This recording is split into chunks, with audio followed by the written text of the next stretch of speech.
Does the same. Jesus Christ, he's not aiming to win the match. Dave Ty is aiming to end careers here. This is not about winning for this man. This is about inflicting pain. Dave goes to the outside. Sabre runs in. Spear. Jesus. Sabre getting launched into the ring steps, into the barricade. Winters potentially seeing the run up.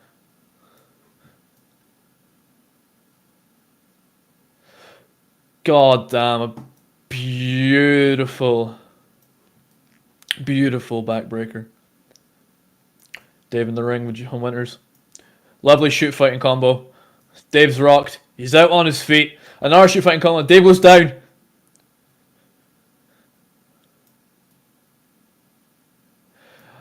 Oh yeah.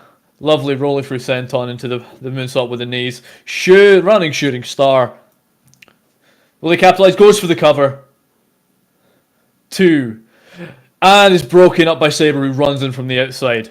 That is the first cover attempt of the match. It looks like Sabre is finally realizing the point in the match where people can lose. He doesn't even have to be involved in the pinfall to lose. All his roll up by Sabre. 1, 2, kick out by Dave. Winters left on the apron, draped there, hanging lifeless. Body limp. Jesus fuck. Brutal belly to belly. Dave left lumped in a pile in the middle of the ring. Cooper, pardon me. Joseph Sabre taking his time. Super kick! My God. Winters finally capitalizing. Oh, could the commentary table come into play? No, lovely little flapjack facing away from the table. I don't think that was Winters' intentions. Winters out on his... Sorry. Sabre out on his feet. Winters trying to capitalize. Grabs leg. Lovely dragon screw leg whip. Dave still motionless. Will Ty manage to fight off Winters' onslaught? Hoists him up from the gut wrench. And another powerbomb to the outside. Ty has taken 2 of those. That is a potentially career-ending move on the hard outside. Winters to the outside. Jesus Christ. A diving Meteora. Winters realizing he has to look after Dave. Dave fights him off. Winters down. My God. Dave struggling to stay on his feet. Irish whip to Winters. Into the railing. Dave Ty trying to take his opportunity. But don't forget about Sabre.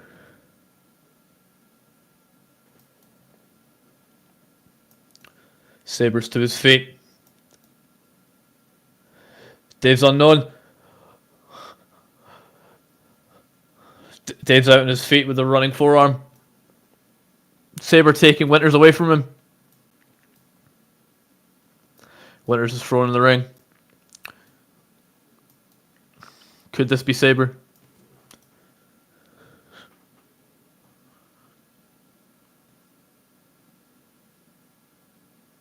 Dragging both men into the ring.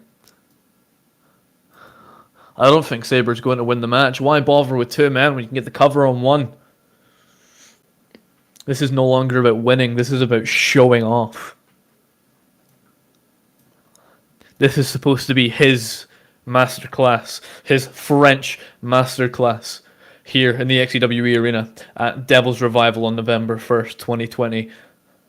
God, and what an opening match on this pre-show. Winters coming to his knee. Kneeling in front of Sabre. Jesus, and Sabre takes his head off with a brutal super kick to a kneeling John Winters.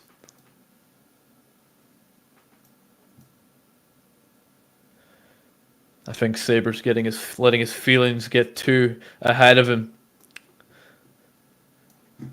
Dantai, lariat! My God, taking his fucking head off. Sabre was too focused. Drapes him on the rope. Dave running forearm to the man draping the ropes. Hops onto the apron. My God. Gut wrench. Hoist him up on the apron. This could be game over. Down to the outside. Dante's picked him up. Oh, Jesus. Super kick out on his feet. Spinning roundhouse kick. Grips Dave on the headlock. Out the side. Backflips onto the rope. Rebounds. Canadian Destroyer! And a lovely, beautiful 720 kick to the back of the head. Dave's out on his feet. Drops a knee on the back of the head. Could this be over? Cover. 1, 2, 3. There you have it, folks. You've got to give this man a standing ovation. My God. When the odds are against you in a triple threat match, John Winters, pardon me, taking his entire arsenal to take out Dave Ty. Sabre still laying limp on the outside. Potential injury from the several power bombs to the outside. My God, what an opening match on this pre-show. We have plenty more in store for you tonight on the pre-show. We have Top versus Tommy End. We have tag team action with Hitman and Noah Jackson versus MJF and Vector. And then on the main show, we have 4 brilliant matches, including a special announcement from Tyler Fertitta. We have Zany Marks versus Rupture. We have Tesla Crown versus Chris Valor for the Interstellar Championship. We have the Assassin versus Christopher Cage in a Hell in a Cell match, the match that changes people. And we have Justin Gargano versus Damian Wilson for the Legacy Championship. You've got to love it. I am joined here by Oriental Jayden. How are you, my friend? Well, apologies for being late. I was too busy buying a luxury suit. You know, I'm not really interested. You've got to come dressed to impress. I came a bit casual tonight because I came in at last minute. But my God, you have just missed an amazing opening match. An amazing triple threat match. But look at this. Here we go. One-on-one action continuing the pre-show. We have Jonathan Trop versus Tommy End. Your thoughts on both gentlemen, please. I have to say, Jonathan Top is by far like one of the strongest members of the entire roster in XCWE. I've seen this man juggle 2 people at the same time.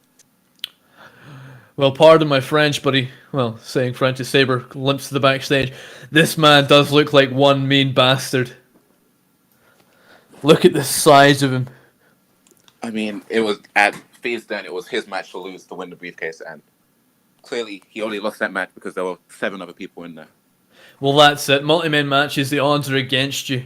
But this is one-on-one competition. How do you think he will fare against the Dutch shoot striker, Tommy End? Well, he's called the Path of Destruction for a reason, because once you step inside that room with him, there's only one of you are walking out, and it certainly isn't going to be you. Yeah, he looks like he can certainly take your head off with those brutal, giant legs of yours. But here we go. Hailing from the Netherlands. His background in kickboxing, in Dutch kickboxing, in the martial arts.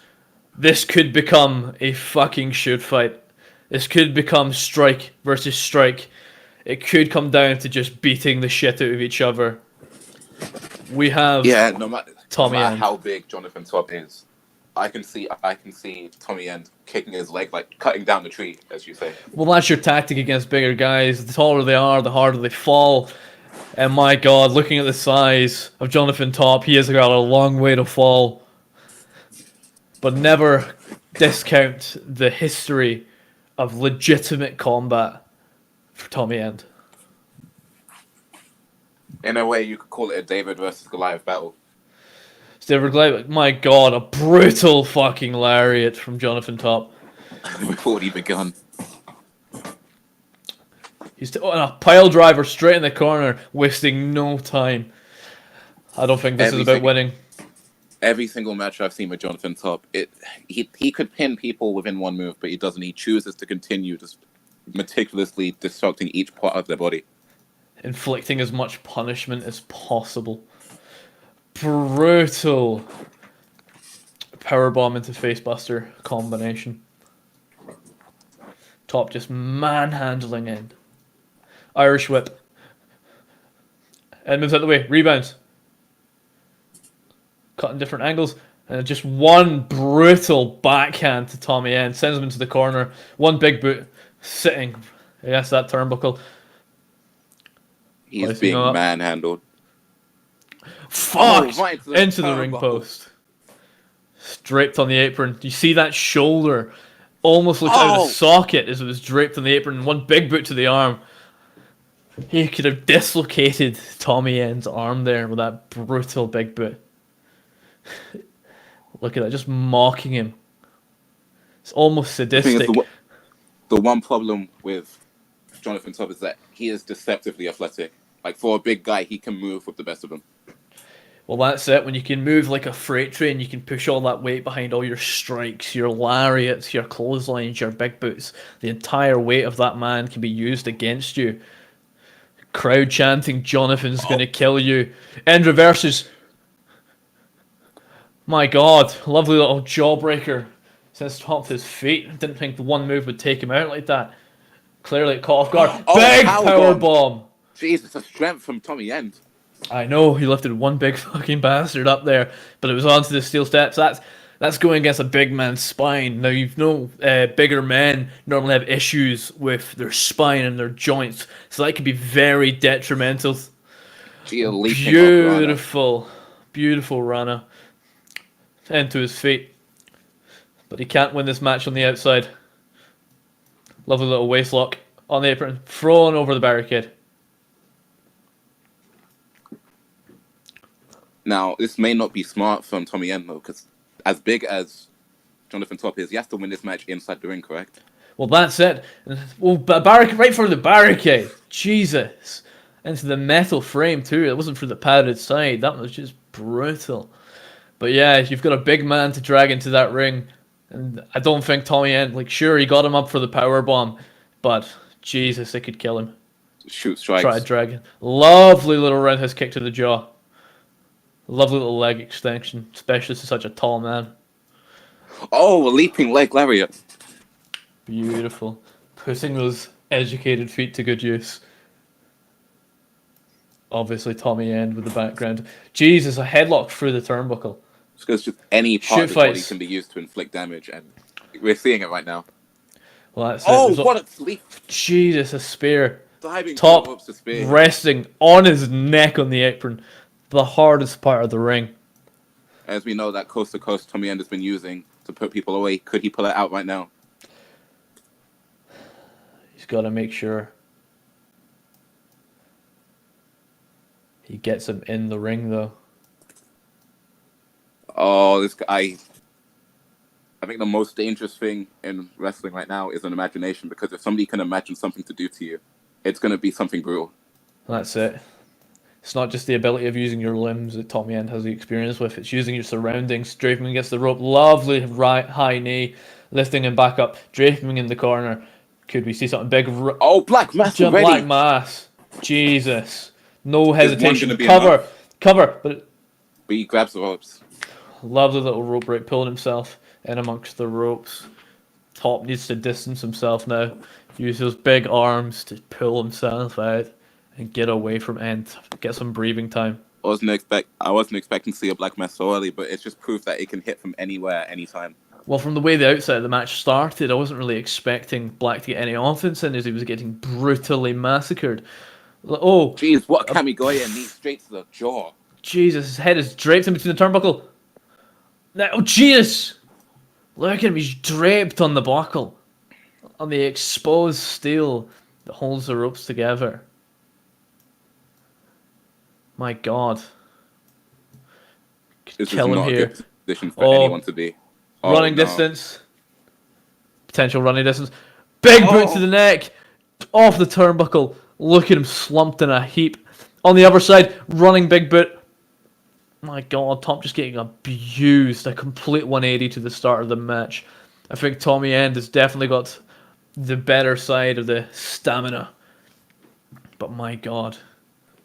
Top's not moving. Jonathan Top could have gassed himself straight at the beginning of the match. I have not seen him. Well, that's it. It was lots of repetitive movement. He could have drained himself completely, but it is brutal. He's been lifeless. Big kick to the face. Educated feet and educated fists, but God knows what. This match has not had any mercy. All of it's been pretty much on the outside of the ring, on the flooring against the barricade. You have some technical matches. This has just been a stone cold brawl the whole way through. I don't even think a brawl does it justice, mate. This is a fight through and through. Jesus Christ, a powerbomb. Only his neck, though. He caught his neck on the apron. That could have easily fractured or dislocated the C1, the C2. That's a career ending. What's this? Top's grabbed glass. Well, I know my God, Top's grabbed glass. WWE, but we're about to see that now. This is the first time a weapon's been brought out tonight. End is thrown into the ring. A chair as well. Just slamming it on the spine of Tommy End. Fucking throwing it with disregard. I don't like where this is going. Tommy End's getting a little bit of his like front for the glass. If I don't see you through the week, I'll see you through the window. Jesus fuck. Throwing the chair for insult to injury. And again. And again. Oh my God. Chair thrown at the ring post. Top is having none of it. We thought he was gassed. He's draped in the middle rope. DDT on the apron. This isn't about winning for Top. I think we need to get the medics out. Check on Tommy End. He's been manhandled. How's he moving? Thrown in the ring post. I don't know. Jesus. Draped on the ring post. His leg caught. No, it's not worth, it's not worth it. Oh my God. Slamming the steps against Tommy's End's head. Jamming it between the apron and the steps. This is not about winning anymore. No. This is about killing a man. Package pile driver. Right. Jesus Christ. Top, stop this. I know where you can hear me from the other ring. Stop this. You don't have to kill the man. He has a family. It hasn't been 5 minutes yet. These two my have God. thrown everything at each other already. Table. Jesus Christ. Top looking for more. And a kendo stick. A good old-fashioned Singapore cane. Wait, I don't feel like he's got a match in him. I think he's got a match around him. I don't like where this is going. Jesus. Oh my God. The referee getting hit with some collateral damage with the flaming kendo. The is called Devil Survival, so we're expecting to see fire at some point. Look at that. Top wearing his hands taped. It means he can move the flaming table. Oh no. This could be it. No. Oh!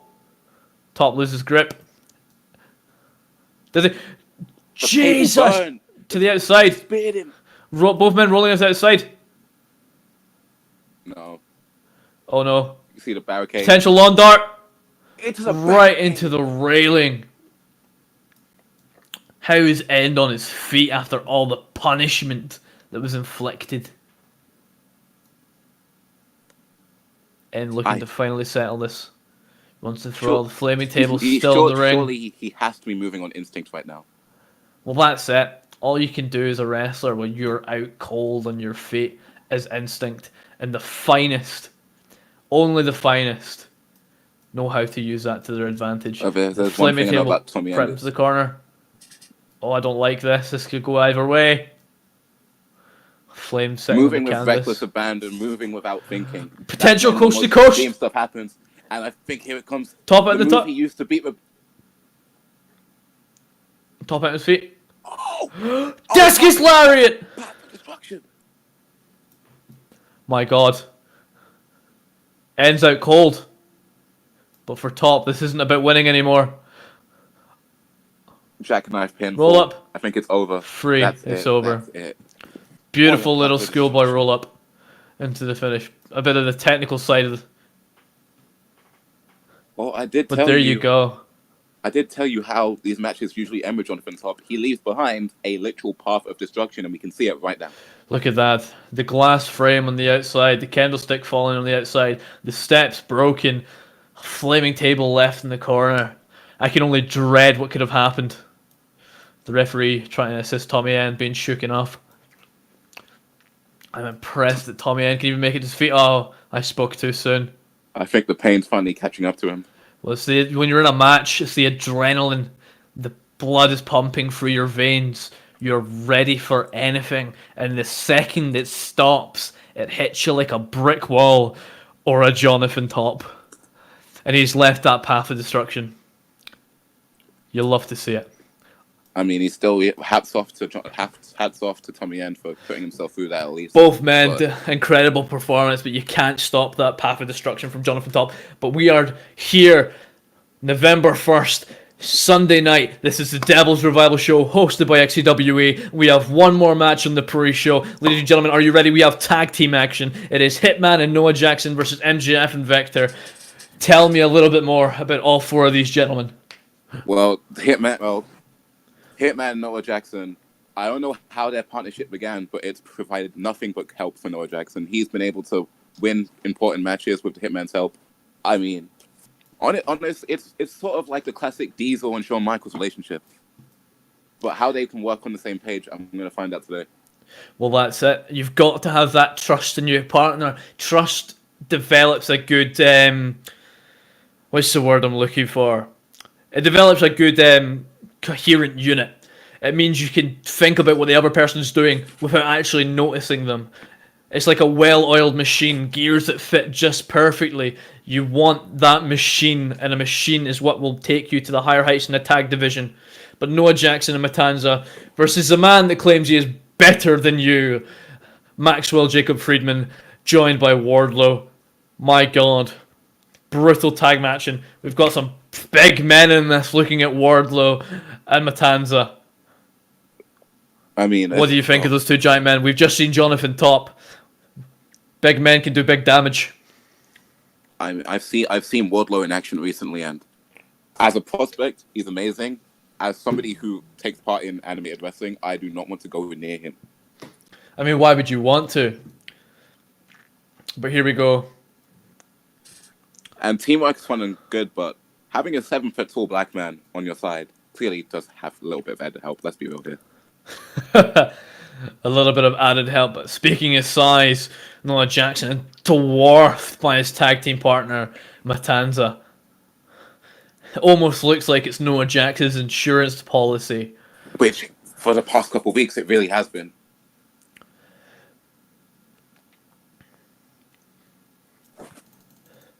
Clearly disliked by the fans. Noah Jackson showing a disregard, a disrespect to the XCWE arena. Matanza, silent as always. Could this be a brutal unit? Who knows? But I feel like, just from looking at it, Noah Jackson will let Matanza do all the work and take all the punishment. But can you even call it punishment? I don't even know if this guy feels pain. I've never heard him say anything. Well, we'll find out, won't we? But the opponents, MJF, while being, well, I'm just going to be real with you, a cocky arsehole, he's still... Is it cockiness if you can back it up, my friend? Look at him. He talks the talk, and you know what? In some cases, he really does walk the walk.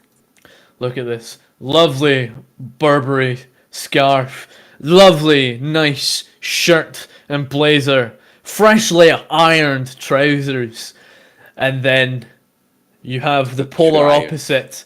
The big, mean Wardlow. Who's not here for your preppy dress sense or to look good and act like he's better than you. He is here to make sure you feel worse than him. Hey, he'd have tailor-made suits if they could have enough fabric to even make them in his size. I mean, look at the size of him. I don't think there's enough sweatshops in all of China to make a suit for that man. But look at this. MJF casually crawling on his apron. Wardlow being a good little servant and bodyguard. I mean, it's basically two sides of the same coin we're looking at in this ring right now. Well, yeah, two smaller men who think they're better than anyone else, and two giant fucking monsters. And my God, I cannot wait to see them go at it. It's gonna be something extraordinary, just like their size.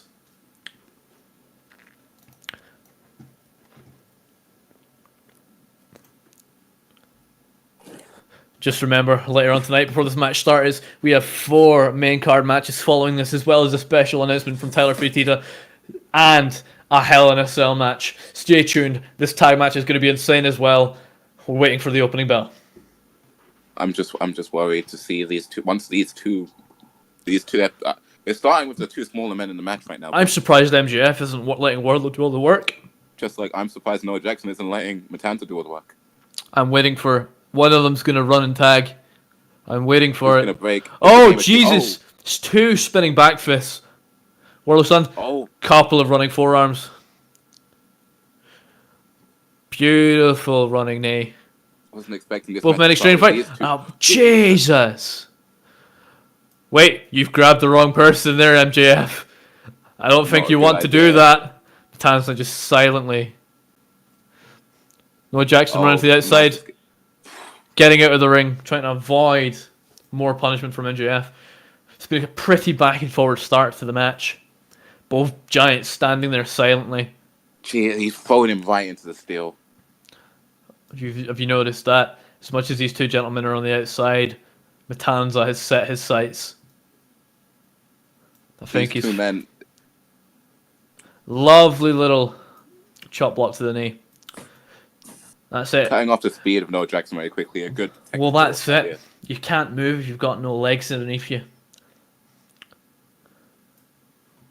I don't quite expect Noah Jackson to be doing handstands about the ring. There it is. Tag made. Oh. Here comes the big boy. Look at the size of the unit. Hopping over the rope like it's fucking nothing. And we're getting this now. Oh no. Kind of big boy. Tag. Things. Yo. Big meaty men slapping me. Matanza towers over him, but Wardlow's still got more strength in my opinion. So this is just... God, I love it. This is such good shit. Big straight combinations. Tangent down back, up to his feet. Striking exchange. Both men, big running forearm. Jesus. Lovely little blue thunder bomb. Can I just say, if big sweaty men is what you like, this is the show for you. I like to see punishment, and I love seeing it. Jesus. He was dazed. His feet fell out from under him after the big boot from Matanza. Jesus. With one stone. Matanza has disregard for anything put in front of him. You know MJF writhing in pain. Very athletic big men. They don't get any more athletic than Matanza. Fuck! Look at him draped in the rope. So, from the get-go, when it comes to a test of strength, we can clearly see who's the bigger big man here. Well, I mean, of course we can see who's the bigger big man. He's about 7 foot fucking tall. Yeah. Fuck. But on the outside of the ring, these two going at it as if nothing's going... Oh, that was a big mistake. Matanza is a landmark of a man. I'm surprised he didn't go to the NBA, let alone wrestling. I mean, there's not much pain in basketball that you get to inflict. Good point. It's not about the money or the sport, it's about the pain. He just wants to hurt people. And Wardlow wants to hurt people too with those insane forearms. Both these men could do so many things. I mean, if you look at me and Dylan... But they just have a joy of pain. Both his forearms are bigger than both of us combined. Mate, his forearm is built like my torso. Jesus, a lovely little chop. All of that muscle, even bone, just coming into your jaw straight away. Lovely little wrist. Sorry, lovely little waist lock. Hoist him up with the wrist. Slapping him at the disrespect. Are you sure you want to disrespect a 7 foot monster whose leg is the size of your entire body? MJF is brave, but he might be a bit too big for his boots. But he'll never be too big for Matanza's boots. Look at the size of him. If you notice in that suplex, he actually couldn't stand up the whole way through because Matanza was too big. Well, that's it. It's a power leverage. Matanza has got a very central center of balance. It's all in his torso. So it's hard to hoist all that over. Not only is he tall, he is one wide man as well. Yeah, he's fucking massive. There's no if, and, or but about it. He's a fucking unit.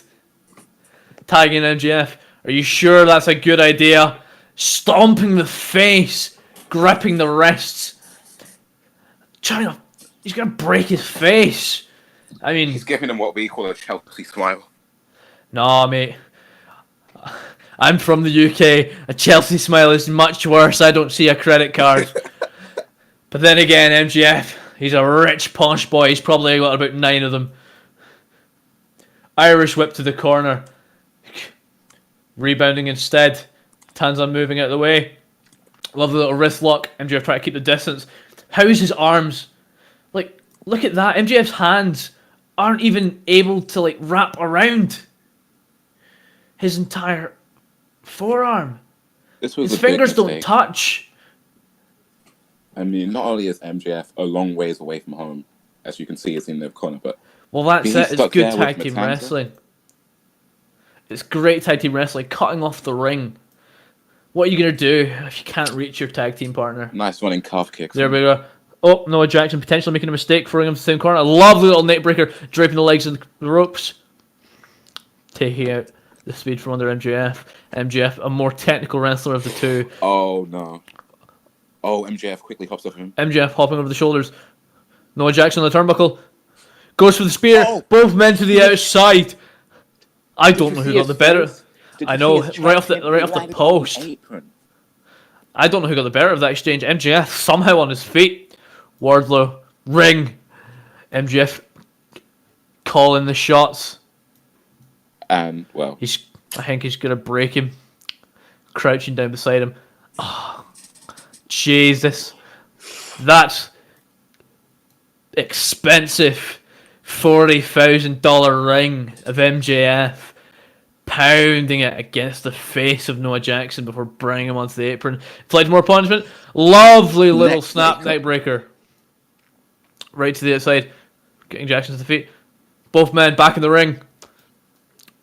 Jackson out on his feet. Irish whip. Beautiful STO.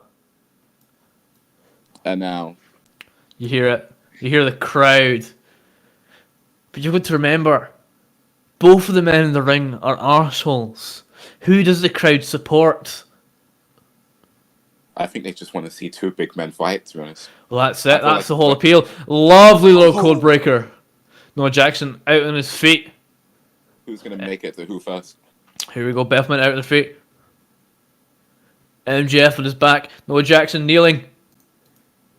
Now, these two aren't two necessarily fast people, so as soon as these two get in the ring... My God.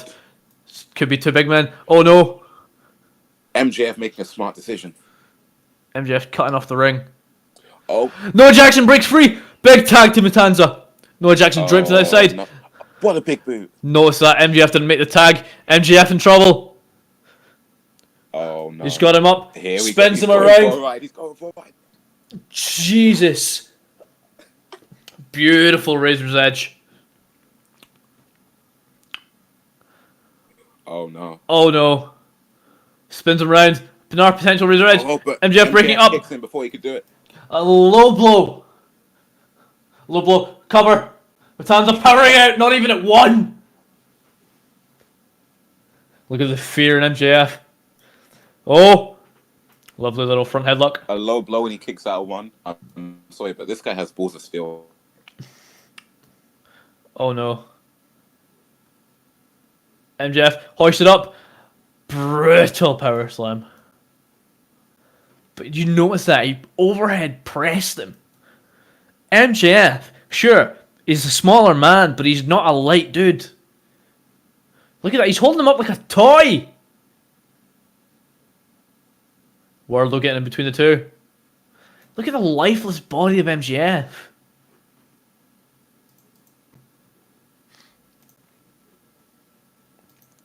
Two big men. Noah Jackson getting involved.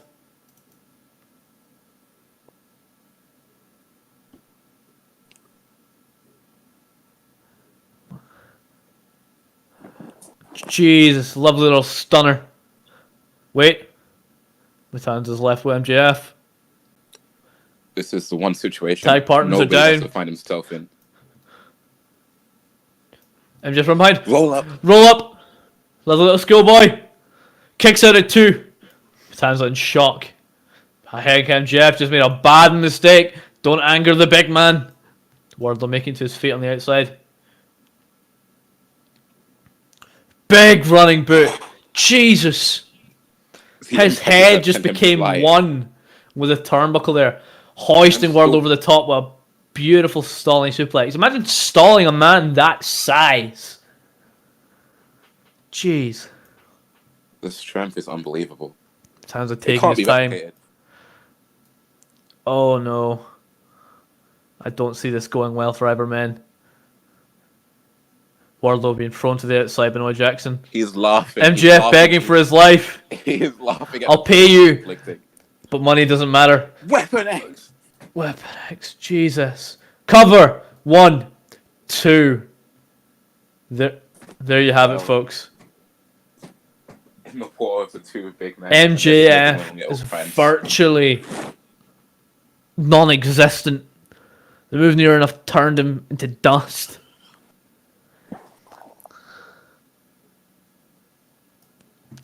Look at that. I mean, it's just like we predicted, really. Noah Jackson and Matanza.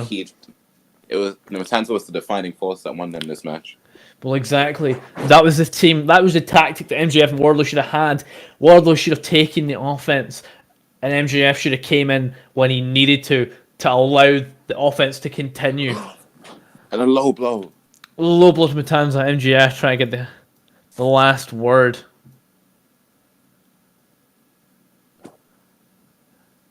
The man that claims he's better than you. And if he did, they're non-existent now. But look at this. Wardlow hoisting up MJF. Are you sure it's a good idea to get closer to that monster? Yeah, no, he could just be playing possum. Jesus. Just embarrassing them. The only thing is, I want to feel sympathy for Noah Jackson, but he's also a cunt, so... Yeah, it's the lesser of two evils you're trying to choose there. Two big monsters and two absolute bellends. But as that match finishes, another thing starts. Ladies and gentlemen, we are just about to start the main show of XCWE's Devil's Revival. I've been waiting for this one for a whole year, ever since the failure of Devil's Playground, and it's already shaping up to be a much better event. But Jesus. There's two big men we got to see there. Now, I am joined by Jayden. My name is Dylan Brown. I am one half of your commentary team tonight for XCWE's Devil's Revival. I hope you all enjoy the rest of the show, and I'll see you on the other side. But until then, get in your seats, get your drinks, get your snacks, and prepare yourself for some brutality.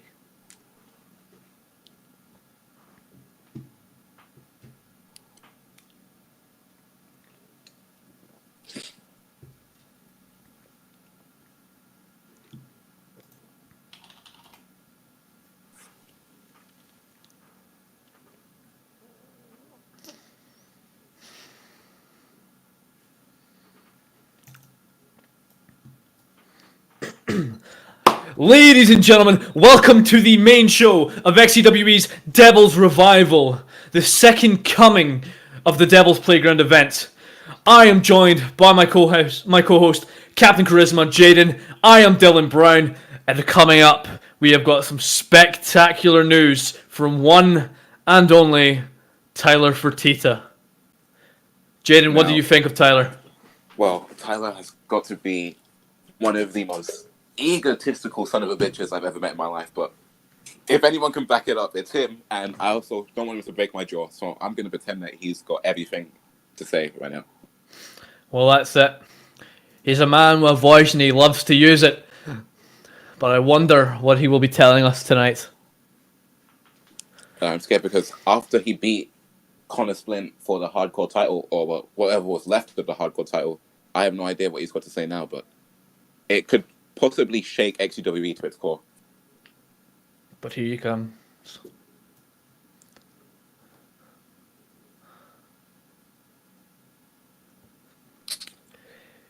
He likes to call himself the Kingpin, and boy does he have an attitude to match.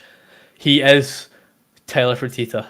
He has My an God. entourage. He has, as somebody who's wearing designer suits right now, he has all the makings to be a star. In fact, he already is a star.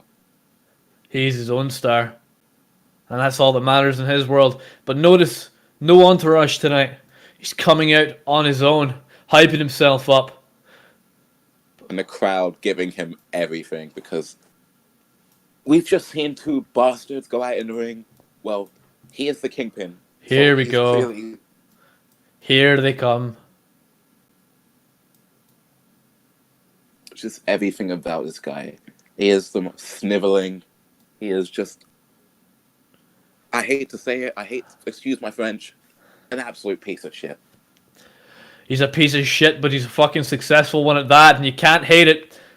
Joined by the entourage, the kingpin Tyler Fertitta makes his way to the ring for his special announcement. I have no idea what it could be, but looking at what's in the ring, I see a podium, and I'm excited. I mean, this guy from UFC to XCWE, all to RP, all around, he's done it everywhere. He is a successful man anywhere he has went. You can't disrespect that. He's slapping the shit out of a fan. It's become a staple for this man to attack the crowd, and he's so much of a big deal. There's nothing that our chairman can even do about it. He's an icon of preferential treatment, if you will. Pardon me, it seems I had been teleported to the backstage. I don't think I missed anything though. I was watching on the little television at a 100-degree angle. XCWE funding, of course, up there with some of the greatest Roblox wrestling federations. Yes. But I see 3 people in the ring and only one microphone, and I thought this announcement was for Tyler Fertitta. With your fellow countryman, Jayden Mooney. Yes, a fellow Scotsman. I have to respect it. He's a man that knows what he wants, and as much as he might want it, and I kind of have to give him a bit of disrespect. All I see, that lovely little tartan suit is Tyler Fertitta's bitch boy.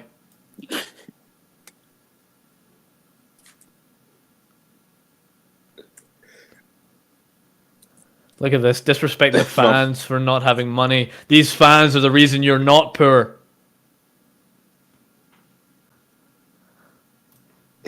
He is a millionaire, but definitely don't touch on the self-made part because that is objectively not true. This is the definition of daddy's money right here.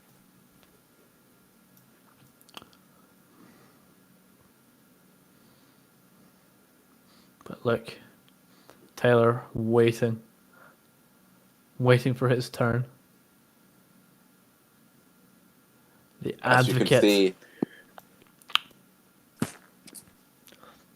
You can see many allusions to a certain ex-UFC star here, and that is on purpose. Well, that's it. What point does it become support, and what point does it become delusion? It becomes delusion when he loses, and so far as yet, he's not lost. Time will tell. There's always going to be a bigger man than you, and we've seen that in the main event of the pre-show with Matanza and Wardlow, 2 big men. It's the first time I've ever seen Wardlow so vulnerable. I know. But look at this. Jayden Rooney taking his time, flaunting his cash, you can tell making the fans feel shit. If the whole show could be them talking, they'd want it to be just like that. I'm pretty sure Jayden Rooney falls asleep to his own voice. He has his own promos loaded up as a podcast on Spotify and sleeps with it. Sleeps like a baby, hearing his own Scottish tones coming through his thick skull.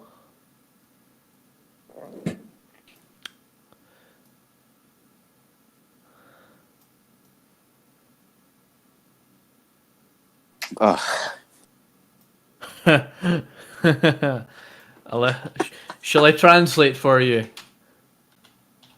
If you would, please. I'll let Aiden take it away. I think he's got the translation right. But I hope it does. Oh, Christ.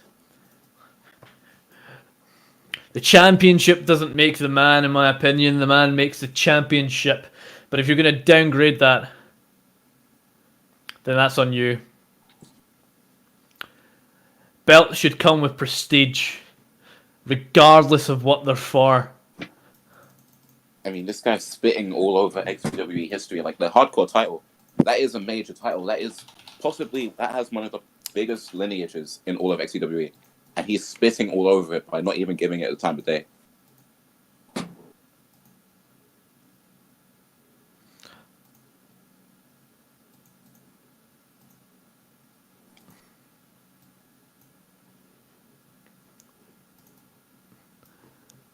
But look at this in the ring.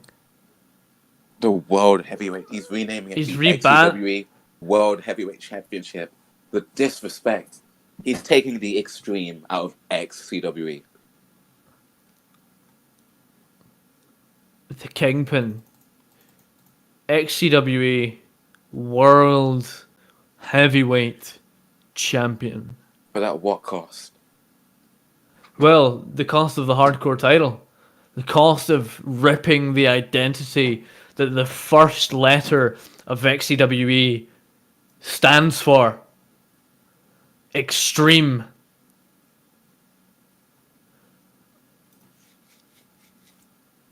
I don't know, man. I could agree with this all I want, but I just can't. It spits in the face of everything we see these people go through, everything they work for. It spits in the face of the lineage of that championship.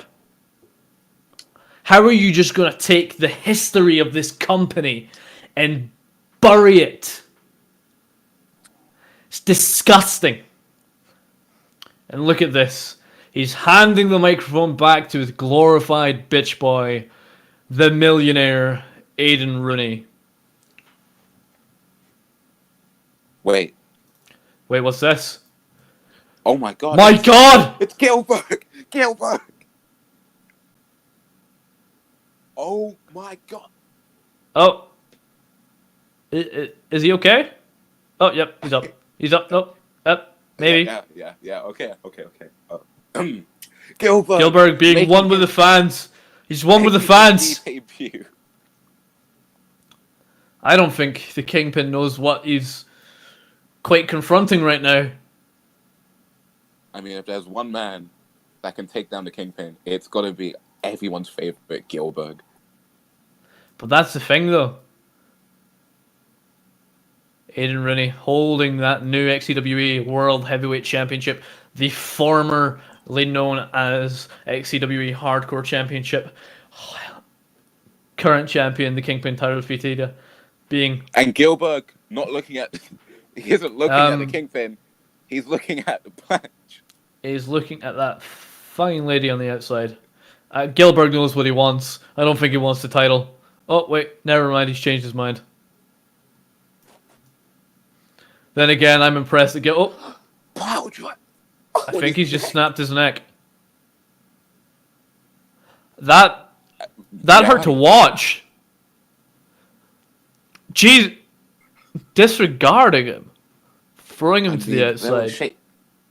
If you remember back to Extreme versus Hardcore, this Kingpin did the exact same thing to Ted in about 5 seconds, but that was just awful. Gilbert clearly not. I mean, Gilbert didn't look okay coming in, but there was no need to kill the guy. He holds the world's fastest match at Extreme versus Hardcore, and I think he holds the world's fastest match in general now. But at what cost? He's beaten the record, but against Gilbert. Oh, it's not an achievement. Who's this? It's a lovely little art overlay. He wanted a challenge. Wait a second. Coming out from the crowd. Making his we just saw him lose his. Oh no! Tahir Payne has been on the pay-per-view his entire career. This may be his main roster debut. I'm gonna let this man speak for himself. Look at him. Look at Decked out that in belt full around war his armor. waist. Yeah, the previously unproven champion, and it's looking like he's going to prove himself. Pun fully intended. Makes you think, though, how he feels watching a championship get disregarded like the Hardcore Championship. Walking through that barricade that was previously broken earlier tonight. He is holding a belt that has previous lineage in XCWE, so I can tell. But as I said before the belt was unveiled, the man makes the championship. The championship does not make the man. Tyler Fertitta gets a fresh start with that World Heavyweight Championship, and how that belt is looked upon depends on him and the entourage. He's got a full, so he decks out in complete armor right now. They don't call him the Iron Man for no reason. Look at that. Depravity Unproven Champion. I mean, I've seen this World guy fight, and Heavyweight Champion. let's just say he does have shades of Joe Coffey in his wrestling style.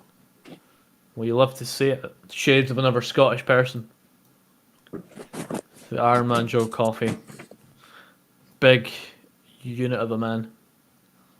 A lot of strong strikes. Have you ever expect heard the of same. This is like, it's going to be an absolute hoss fight. I've seen Tahir Payne. His suplexes are second to none. And Tyler Fertitta is just a prize fighter. But you see it here. There's two prizes in this ring at the moment. Well, there was until he disregarded it to the outside.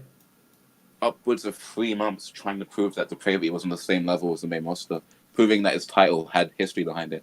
So, as you said before, to see another title be disrespected for all the work he's put in, it has to be. These are two polar opposites. Jesus! Look at that. Strikes against the ropes and a big roundhouse kick in return. God, that almost felt like a receipt. This doesn't even feel like a wrestling match. This feels like your typical MMA. I don't even think this is MMA, mate. This is just a fucking brawl. Strikes thrown left, right, and center.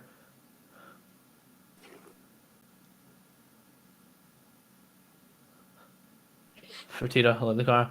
Using the armor that hasn't taken off. Taking the medal to the chest of the Kingpin.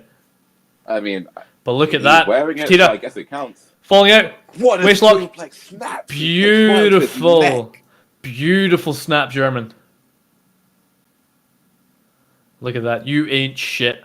Kingpin disregarding English. The Depravity Unproven Champion. Another lariat. I'm expecting a lot of strikes. Look at that. Dragging his face against the canvas. Now, Lovely little snap neck breaker. I've previously wrestled matches with these two people, and every time they hit you, it is like getting hit by a loaded truck. I mean, I wouldn't want to get hit by a truck, but look at those strikes just offloading both men. What a super kick. Looks like he didn't get full extension on the kick.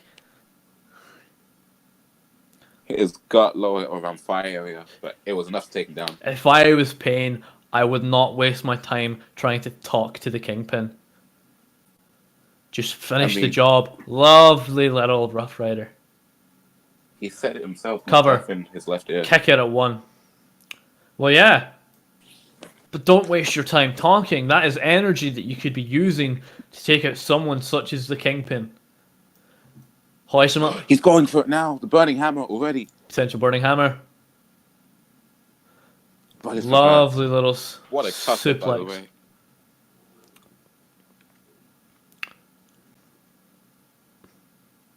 In the corner. Payne's finisher, the Burning Hammer. One of the most picked out dropped on his neck. I mean, the age-old statement. You don't kick out of the Burning Hammer. He's just manhandling him now. Look at the suplexes. The fine arc He lands it. by Taylor. Lands on his feet. Grips And a him. suplex That's of his German own. of lovely little wraparound German. Tyler attempting to roll the ring. Grips and manages to escape. We've got German suplexes all around. This is wunderbar. My God. Das ist wunderbar. Die Macht ist heilig.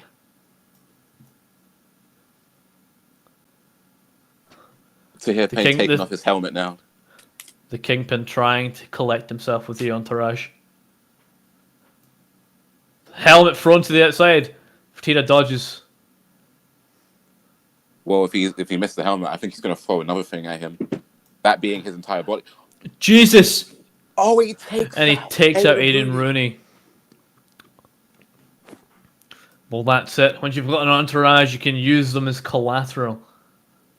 I think Aiden Rooney is too much of a sniveling little, no pun intended, a sniveling little bitch. So he's not going to say anything about the fact that he's being put in harm's way. Jesus! Steen lines around to the apron. My God. Now, we're used to seeing that move going into turnbuckles, but seeing it just to the hardest part of the ring is unfortunate.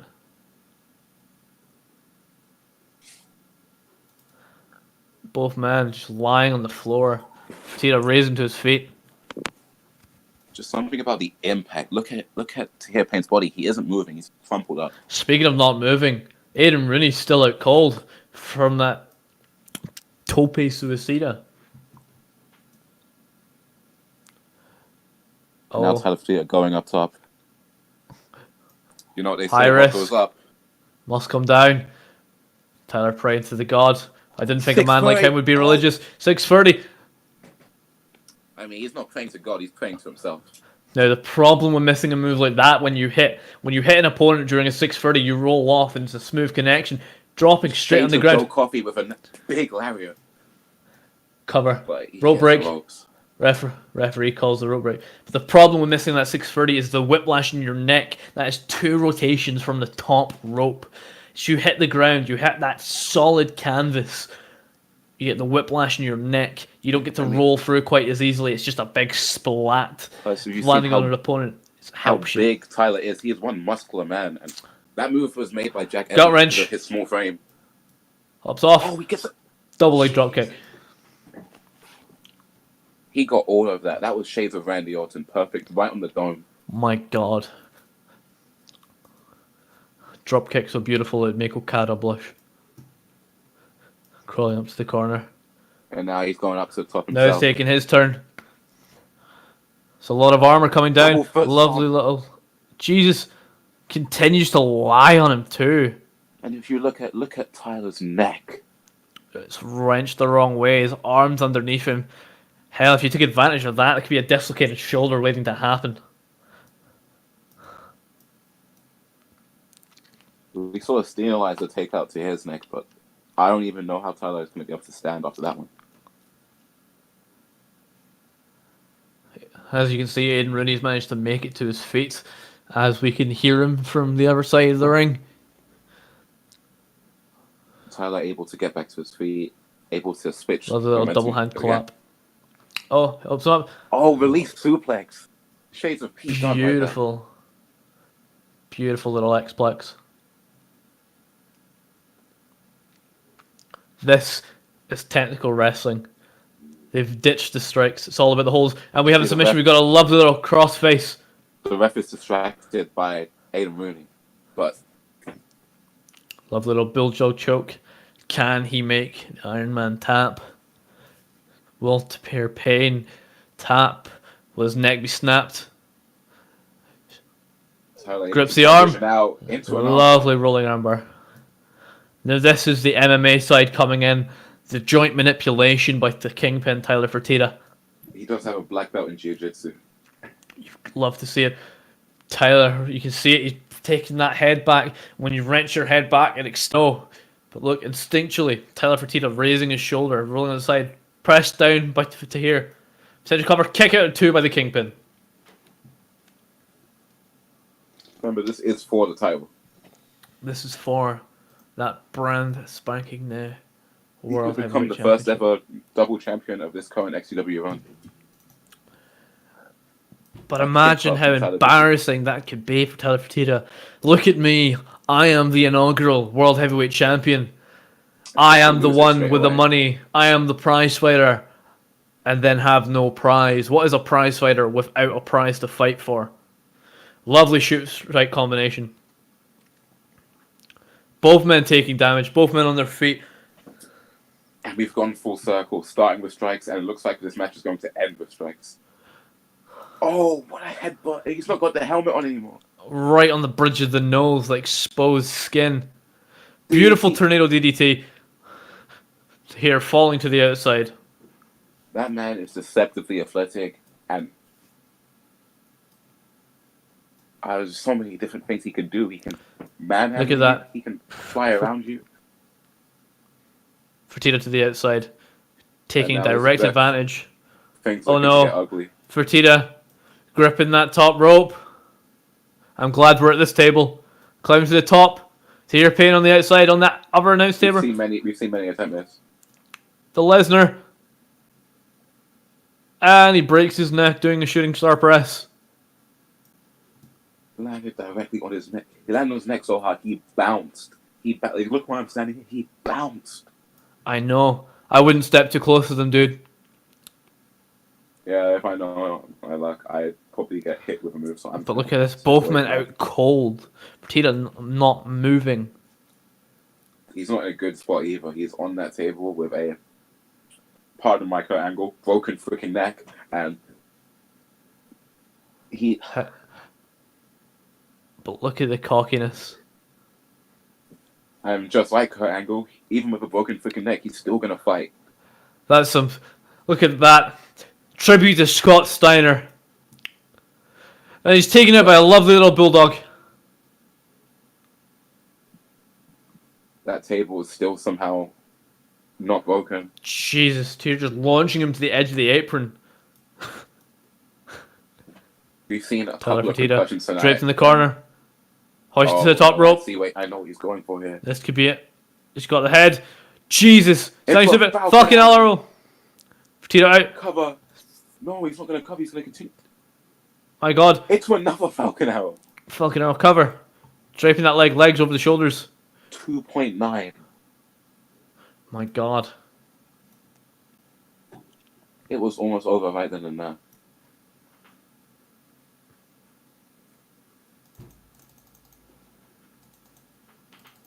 To have the wherewithal to be able to do a top rope suplex, bridge into a Falcon Arrow, and then bridge into another Falcon Arrow. Yeah, think about that. The amount of strength and coordination he needs to pull that off.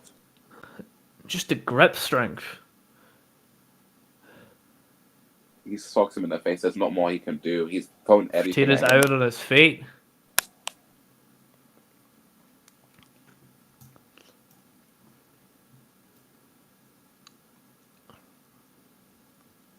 Tyler Fertitta raising to a knee.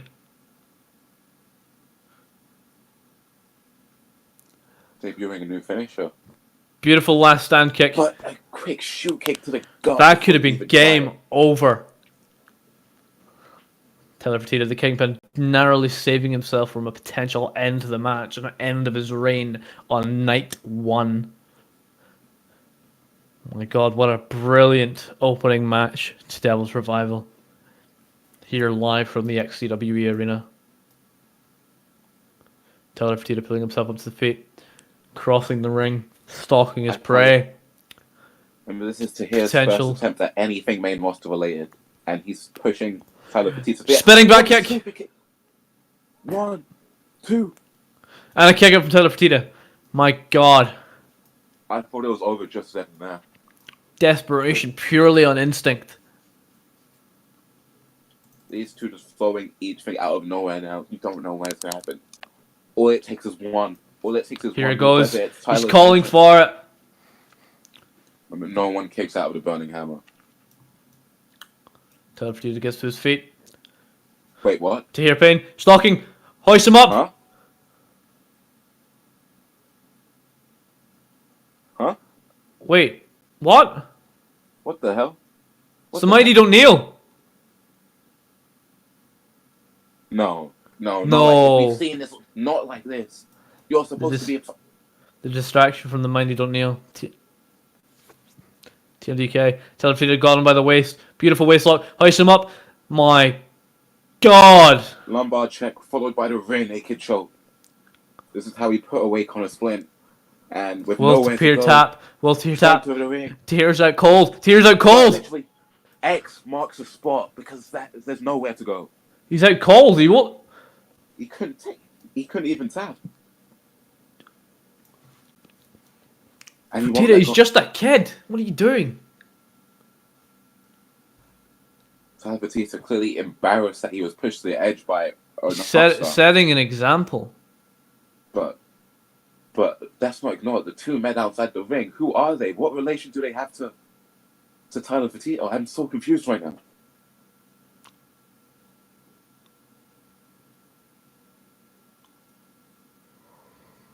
Jay Messi, Adrian, Tamayan Val. What's going on right now?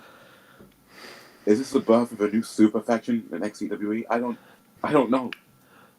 I don't think it's just a super faction. It's the entourage. Headed by the Kingpin. Joined by the man you don't nail. Spoken for by the millionaire. He's not just a king anymore. He's a fucking dictator. But a tyrant, if you will.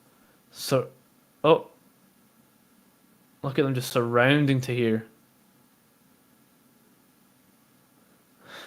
Nowhere This could for him end to go, very badly. There's no need for this. You already won the match. There's nothing more.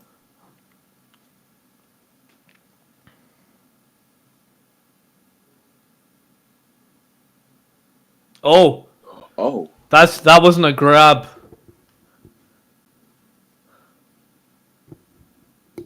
An odd sign of respect. It's not even respect, it's acceptance. He went one-on-one with the prize fighter and despite his best efforts failed, but clearly made an impression on the Kingpin. But look at him carrying that brand spanking new, freshly polished XCWE World Heavyweight Championship. Swinging that belt around in the vein of somebody else who stole WrestleMania, and in my opinion, he's stolen the history of XCWE. This reign of terror is about to begin, and I cannot say I'm looking forward to it. Still, let's not let an ending dampen what an amazing match that was. But here we are, 50 people in attendance during the opening match of Devil's Revival. But here as we go, plenty more coming up now. The first official match on the card. This guy, a prospect who's been making so many impressions. With his colorful mask, with everything about him, he scares me. I'm being real with you, he scares me. My God, look at him. It's called Rupture for a reason, because that's what he's going to do to the person he's in the ring with. And that person that he will be in the ring with is none other than Zany Marks. But look at him, the masked man, hood and all, red gloves. So he removes his hood, but look at the size of him. This is definitely going to be a battle of size and strength versus speed and agility. But yeah, Zany Marks knows how to get down and dirty with the best of them. That's the only way I can put it. But well, that's the way. It's the violence of Zany Marks that will really be his stride here. He needs to take the fight to Rupture and honestly grab a bunch of weapons and fuck him up. It's the only way he's going to be able to do any kind of damage. But this man, the man in the ring right now, speaks for himself. Of course, we have 2 more title matches to go in this pay-per-view, but this one's just a bragging rights. Out of the 2 unsigned people in this match, which one of these is the tougher son of a bitch? And we've seen the NWA champ go through hell. But look at He's him. of course a part of Tyler's collective that we've just seen. Gold. Speaking of the collective, here they come. Fertitta still dealing with some injuries from the previous match. Hey, if the Here Pain accepts that offer, that'll be 3 champions. Yeah. You've got to think, what do ADV and Jay Messi have in common with this? The Entourage aren't NWA here World's to champ. take part. They're here to take over. You look at the size difference, but it's really not telling. It may seem like a lot, but trust me, Zane Marks is one tough guy. Let me just two-sweep my guy, Tyler Fertitta, right here. Got some history. Oh, we're joined at commentary by Tyler Fertitta.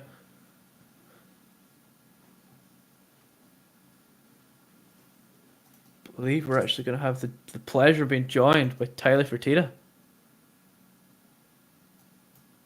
By the Kingpin himself. Just ensuring that he gets a headset. And the ring, look at this, man. His monumental win against Here Pain. Bell goes.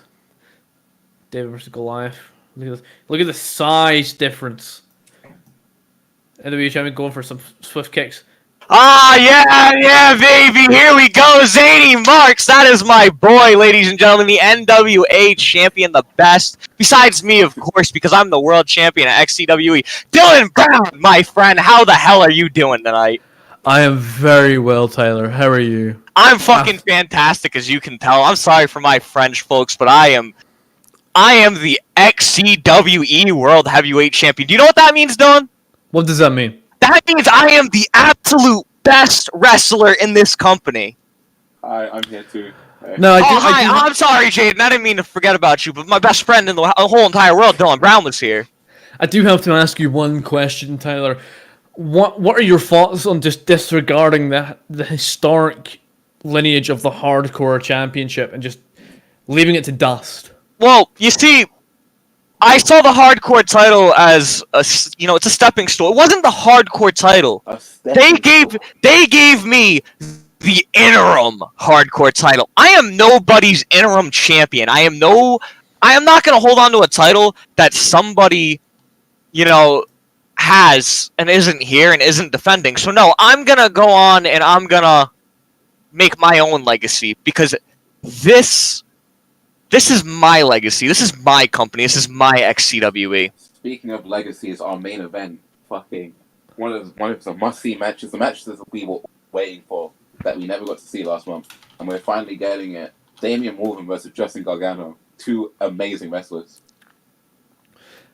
Speaking of amazing wrestling, my God, Rupture just dropping your boy, Tyler. Oh, don't worry. He's been in these situations before. It doesn't matter about how much you beat on Zany Marks. It doesn't matter about how much you attack him. In the end of the day, he's going to slap on that bulldog choke, and he's going to put you to sleep. And that's just the bottom line. See, exactly. He kicks out at 1 because Rupture absolutely sucks. Look how time will tell, my good friend. Time will tell. You see, you know why Zany is the best in this ring right now?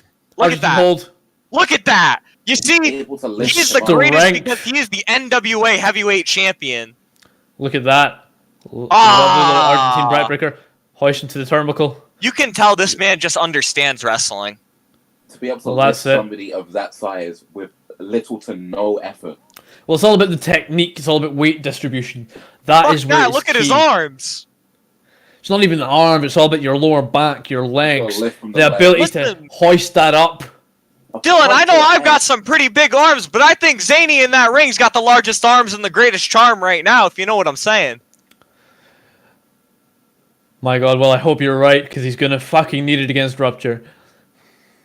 Yeah, oh yeah, he's going to need it against the guy. Listen, Rupture's going to be needing to go to the hospital for something that's ruptured after this, I'm telling you. Because Zany is going to break this man in half. Speaking of not many people... Oh, no. Big boot right to the spine. Oh, don't worry, he's fine. Yeah, but the whiplash from that. You see the way his head bounced back, even though he hit him in the spine.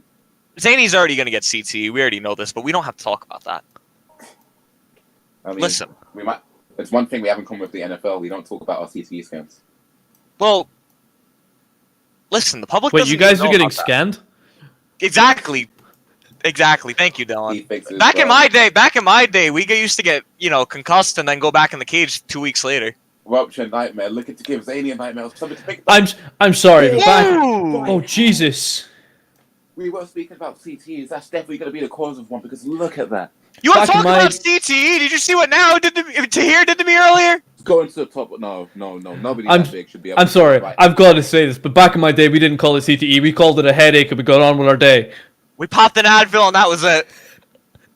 My God, both men out on the outside. Me and Dylan used to go to the Walgreens before the shows. I have to say, the reason why big people don't go to the top rope is for reasons like that, and that's a misstep by Dylan. Listen, I regret Rupture. going to the top rope, I'll tell you that. Yeah, twice you bounced off of. How are you even alive right now? Listen. The way I look at this is is the bigger picture. Did I hurt my neck? Yes. Did I retain the title? Yes. That's all that matters. But do you not think of the future ramifications The of that? future though? doesn't matter. But how are you supposed to say that you're this prestigious champion if you don't care about the future lineage of it? Well, Dylan, here's the thing. The thing that makes me different from all these other people on the roster is they're all wrestlers, and I'm a shoot fighter. I don't care who's gonna get in that ring and who's gonna stop me. Who's gonna get in my face and who's gonna bring that fight to me. Nobody. Nobody has. But we're neglecting to mention how your entourage interrupted the match. My entourage. No. Simply Tahir caught himself lacking, and I picked up the pieces. You don't understand. This is pro wrestling. It's just like a street fight. Anything's legal if you don't get caught. And I simply didn't get caught. I retained by any means necessary. With If you're that not word, cheating in this speaking industry, of getting caught, how is your fellow factions member, fellow countryman of mine, Aiden Rooney, doing after being caught with the tope suicida to the outside, which left him out cold for a very long time? Well, currently, Aiden Rooney is filing a lawsuit against Tahir Payne, and we will seek civil action in court. But I can't comment on his status. He's going to get an MRI at the hospital. I'm very concerned about Speaking Aiden of needing Rooney an right now. MRI, that was The a right hand giant from club. Rupture. That's that giant right hand. He hits I can't tell if this is the love child of Abyss and Kane or the Undertaker and Abyss, but he's pretty damn ugly. Beautiful German suplex. Either way, he's just as dangerous as all the people you've just mentioned. I mean, I don't think so. He's pretty red, though. Oh, Drapes. Zany on the second rope. Speaking of red, I'm pretty sure he's seeing red right now with what he's about to do to Zany's fade, but Zany marks. But Zane, grab it! I'm not going to say that on TV. That's not appropriate for the children. Beautiful Big Boot. I think we all know where I was He's made about. the mistake earlier in the match. Kick him in the face! what a headbutt! Oh my! You didn't kick him!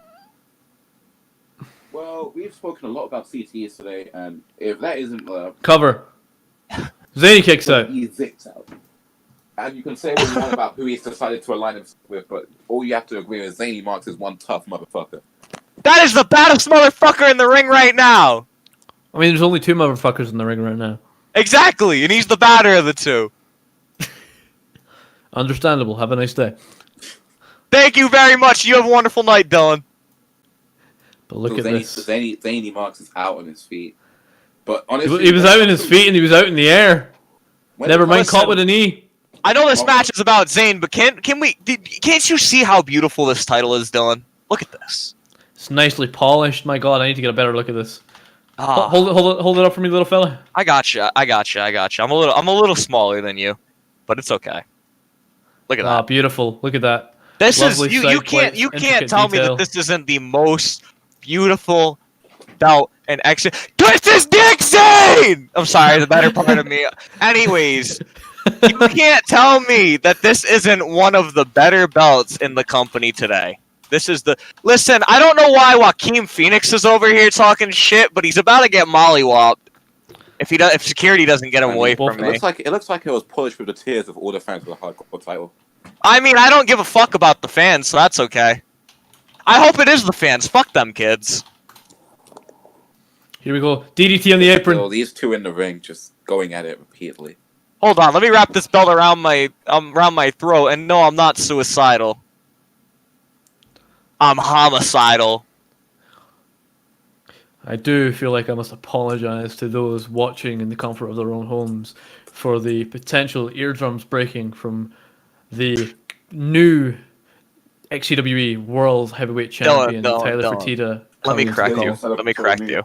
It's the new XCWE World Heavyweight Champion of the Well, speaking of world. champions, the NWE World Champion goes up top. Let's go, Zanny! I told him that myself. What a set song. Sorry, Tyler. Do you want me to correct myself? Yes.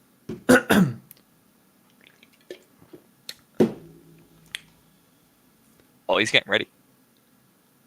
I am This match has been joined going on for a while, at and this he's table by the leader of the entourage, the Kingpin, the XCWE World Heavyweight Champion, and my best friend, Tyler Fertitta. You see, Dylan, this is why we're best friends. Because we keep each other on that same level. You know, Dylan, they Speaking should of keep you here levels, full Rupture time. getting covered. No! Kick out Whoa. 2.9. Are you kidding me? Are you kidding? That was 3. What the shell is this bull shark? Why do you want it to be free? Zany was being pinned. No, if Zayn was Wait, what? No. Rupture was being pinned. You guys are seeing the wrong match. Obviously, you didn't see Rupture's shoulders on the ground. I mean, we're not in Australia. Listen, you don't know that. We don't know where we are. This guy really does need a seat. Tyler, I do feel like I have to ask you this question. Are you under the influence of performance-enhancing drugs? No, just that good old Mary Jane, baby. Don't do drugs, kids. Understandable. But You going know, back to the action, I feel like we need to focus on the NWA champion. Currently, just a barrage of offense coming his way, hoisted up to the top rope. How do you feel about the NWA championship, Tyler? I think the NWA Championship is such a beautiful belt, and it really captures the aura of a hardworking superstar. It genuinely does. I do feel like I need to ask you, as you are the XWE World Champion, how does it compare to you? Listen, How does NWA compare to XCWE and their world titles? well, you know, before I was World Heavyweight Champion, before I was World Heavyweight Champion, the XCWE was below the NWA.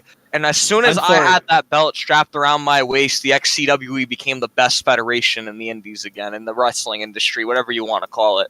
But we are number 1 again, and that is because of the Kingpin on top. However, And we're going to remain number 1. About that leaping spike DDT off the top rope. Zany's head became one with the canvas. No. What? On the turnbuckle. Death Valley driver onto the turnbuckle. Listen, he's still in this, boys. It's okay. Slumped in the corner. Listen. I got dropped on my head how many times? I can't even remember. I blacked out at some point in the match. Well, But anyways, I just remember getting up, screaming, and then I don't remember anything after that. Doesn't bode well. Oh, Caught a choke slam. That's got Cover. Match, right? 1, 2. Oh What? My God. Oh my God! What an upset! He's actually done it. What? For once in history, Goliath has defeated David. Rupture with a choke slam into the cover, into the free count. Yes, that's not the lawnmower, boy! Tyler, do you have any words? I'm in shock, but if you're watching, Let me at him. Let me in the ring. I don't think that's a good idea, Tyler. Let me in the ring. Open the ropes. Open the ropes. For everything Zany Open the ropes. Open the ropes.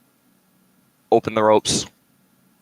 Okay, Tyler, just calm down. Just calm down. Just calm down. Just calm down. Just calm down. Just calm down. Just calm down. Just calm down. Calm down. Calm down. Calm down. Calm down.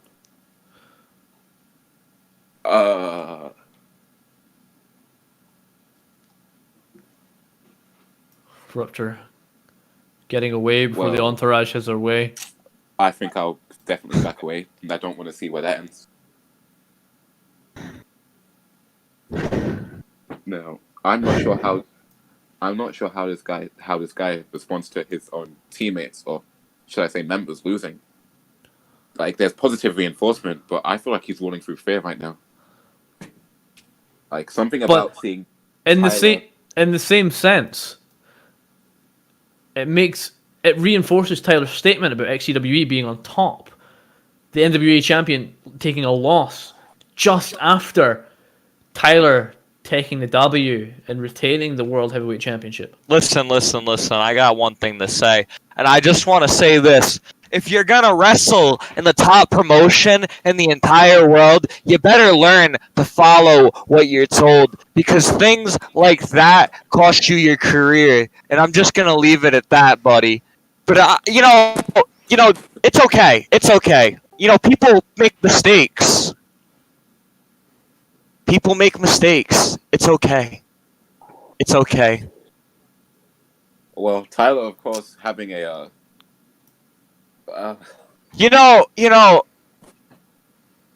Keep that grave dug for Rupture, because I'm gonna slaughter this guy. Tyler,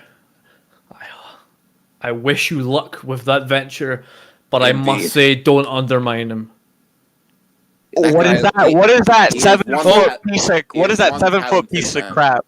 He's one talented man, and okay. Well, anyway, let's be moving to our next match.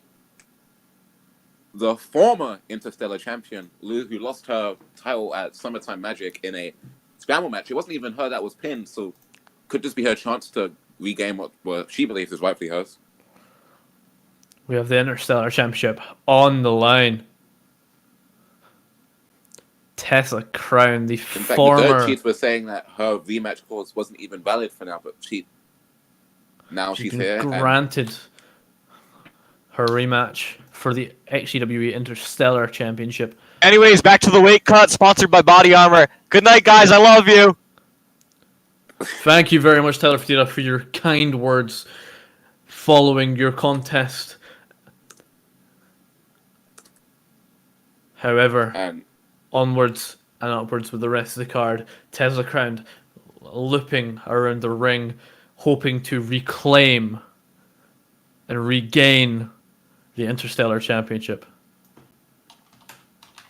I mean, you can tell she told them to shut. She told the crowd to shut up because she's laser focused. Usually, these two are absolutely. Usually, she's one of the people who's the most overconfident, but she's just in the zone right now, in the zone by herself because she wants what was rightfully hers. However, the current Interstellar champion, I know this man personally. I saw this man get a start. I saw him get all the way to XCWE.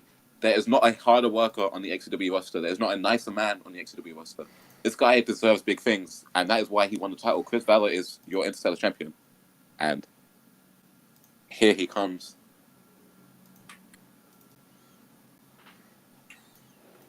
He is the current reigning and defending Interstellar champion. In that match, in all 5 people in that match, nobody was expecting him to come out with the champion.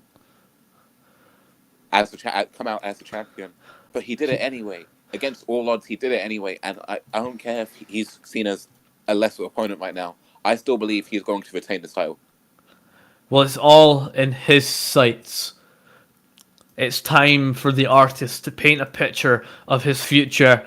And will that future be as Interstellar champion? Only one being stands in the way, and that is the former Interstellar champion, Tessa Crown. Some people say his win was a fluke. Well, this is a chance to prove that it wasn't. This is solidification. This is justification. This is proving he is champion material. After all, you're not a real champion until your first defense. Well, like I said, the man makes the belt. Belt doesn't make the man. Let's see him be the champion he aims to be.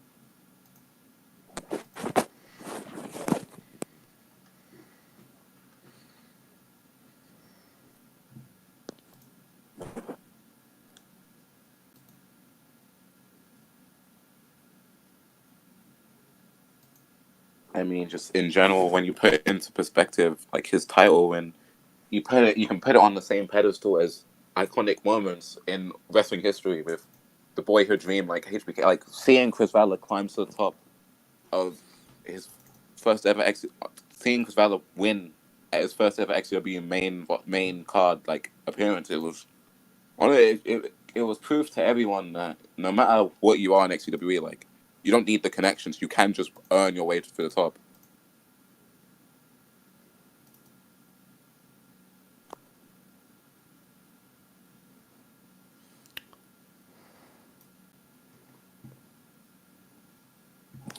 But these two are about to get this match underway, and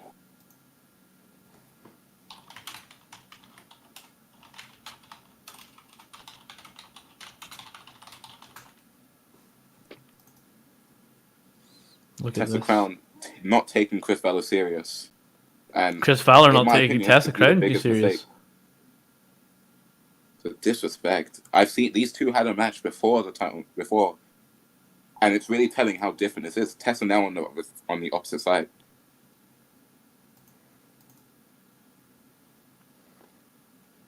Tessa taking her time. Understanding that Chris Fowler has the speed advantage. And quite possibly the power advantage. However, there's not that many wrestlers who are more technical than Tessa Crown.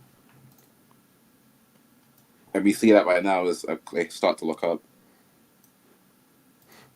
She transitions down to the ground, taunting him while doing it. Cheat.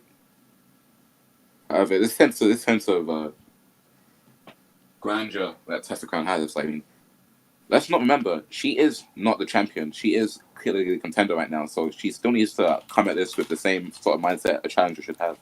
Chris Fowler using speed to her advantage.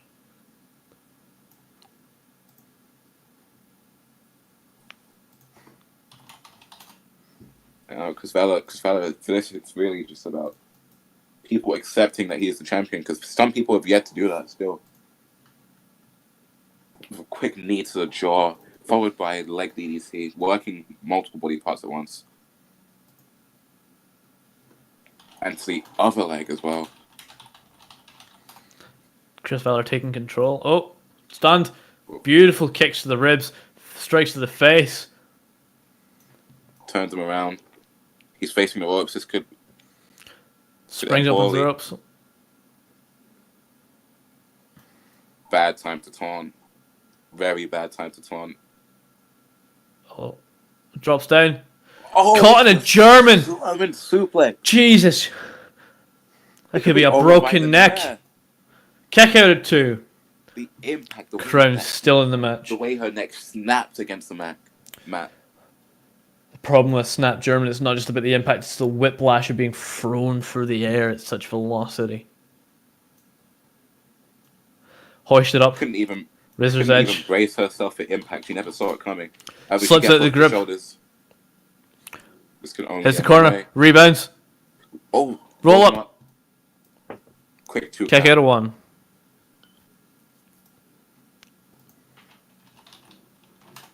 Hurricane Runner sets him on the ropes.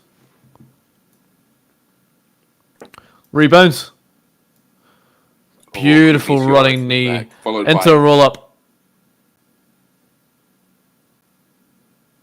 He's quick to snap. Roll straight through. Like, as technical and floor based as this match has been so far, I feel like it's waiting to turn to a higher gear. And I think that's going to happen right now as we see Chris Valor's fast-paced offense begin. Oh, he nearly hit the famous, but it's reversed into a powerbomb. Jesus. A lot of high impact moves. Isolating the speed of Chris Valor. She needs to make sure to keep this match slow. That's it. She has to make it her pace. It doesn't have to be slow. It just has to be for her. Because as soon as Chris Brady gets into the flow of things, Chris Valor gets into his flow, Irish you whip to the legit corner. cannot stop him. Discus forearm, followed up by multiple strikes. Days in the corner, kicks to the ribs. He's out on his feet. Oh! Fighting Quick spirit round. caught with the Onzaguri. Caught. Jesus. Like I said, as soon as he gets into his flow. Oh, here it comes, Shining Wizard. Beautiful Shining Wizard.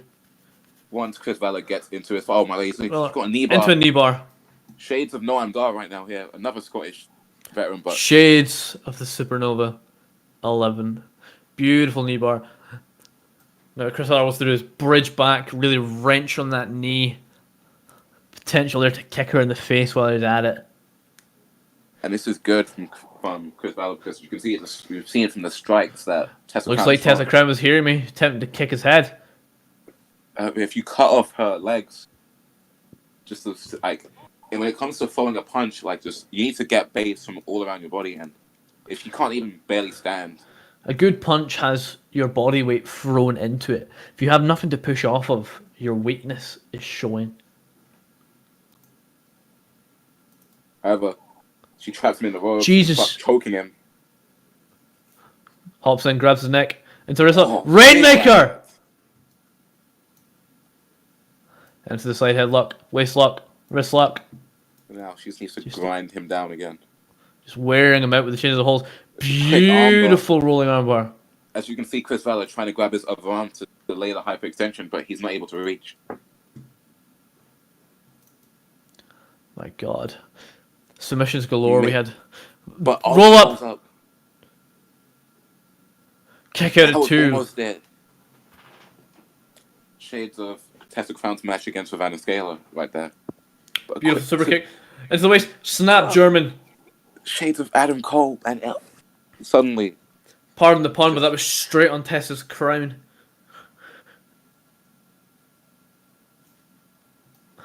Chris Valor picking up the speed. Front face lock. Hoist him up. Stalling suplex. Oh, but it's reversed into a cover. 1. Beautiful. Backslide into the point. cover. She may not be the fastest, best high flyer. She may not be the strongest, but she has the technicality. When it comes to mat wrestling, I don't know who's better. I think Tessa has the better edge in the mat wrestling. Honestly, for Chris Valor to take this match, he has to pick up the speed. Punch him to the gut, use the followed speed by abroad. natural selection. Beautiful natural selection. Cover. 2. Kick out. 2.5.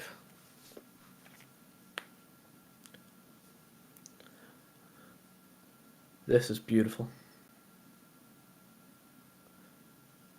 Hoist in the corner. Crown taking full advantage. Will it be the time she's technical? given. Will be kicks to the waist. More shoot fight. the Rebounds. technical Hits the turnbuckle. Runs back. Or the speed of Chris Valor. Beautiful Quick running meteor. knee. Hoist up to the top rope.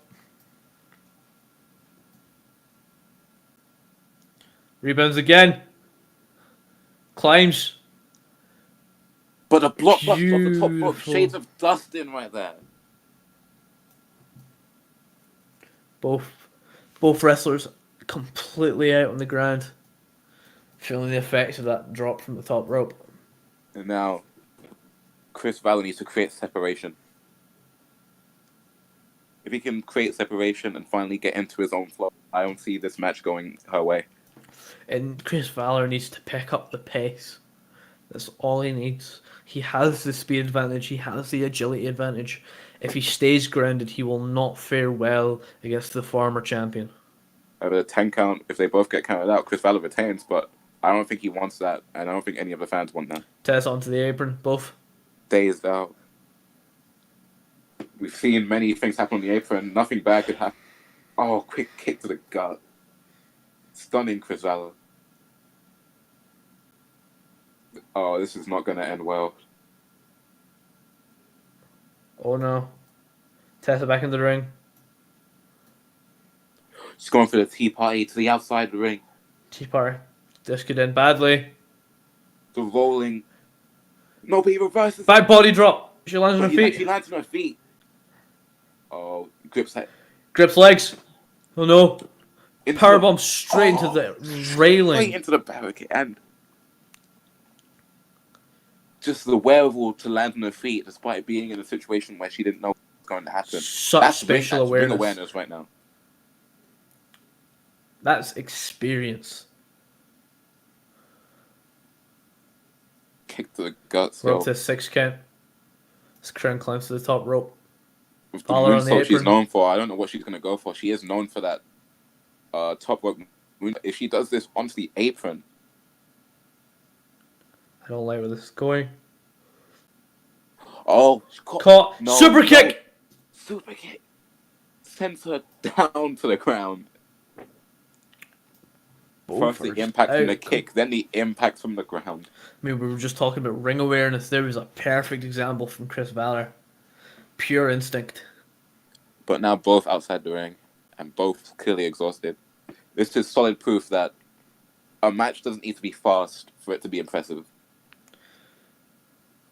It's not just the match that's impressive, it's everything about these two. The speed, the agility, the technicality, the ring awareness, the spatial awareness. It's two incredible talents.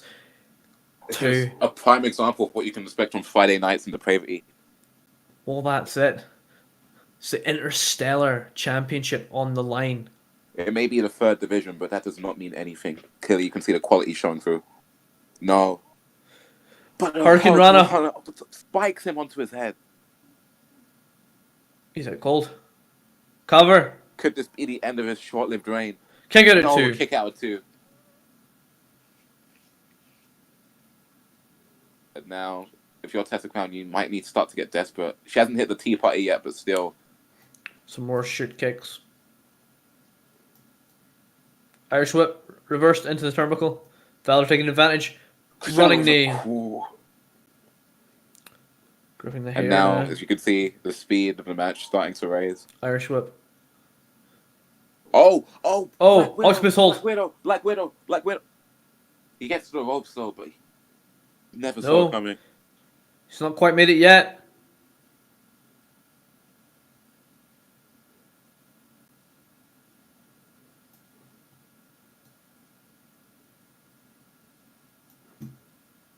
A slap to the face. What's it gonna take? Another Black Widow. Here we go, Black Widow again. Center of the ring. Nah, but the strength of Chris Balor. This is not a The situation strong to be base. Chris Balor. Hoists up. Lift him into a suplex. Beautiful On brainbuster. her head. But Lands- she lands on her feet. She flips out. Oh! You know, taking his head off. Look at that, the back bent of Valor. Crown taking her time, disrespecting the current defending Interstellar champion here at Devil's Revival. Chris Balor worked too hard for it all to end right now. Were the people right? Were the doubts right? Did Tessa Crown only lose her championship on a technicality? I mean, she did not get pinned. And it's looking like she's been dominating throughout this match. Wait, Chris Balor! Brainbuster! Beautiful, finally hitting that end game. He hits the end game. 1, 2. Cover. Chris Balor retained. And his first official retention. If that doesn't put a stamp on things, I don't know what will. Chris Balor proving that he is the rightful Interstellar champion in possibly what could be the biggest challenge to his title reign for a while. Well, that's it. It's a nail in the coffin for the former champion. She had a claim to it, and it's gone. She'll have to work her way back up for potential contention. Could this be the end of her time on the pay-per-view? It could All I be. know is that Or it could have lit a fire. Win or lose, it was a quality showing from Tessa Crown. Incredible showing. Incredible Still, talent. But look Chris at this Balor, man. Similar things that we saw at Summertime Magic, nailed on that top rope as he did before. Raising that Something Interstellar tells me that championship. this is the correct timeline. This is certainly not the darkest timeline for Chris Balor, as he retains and continues to be your Interstellar champion.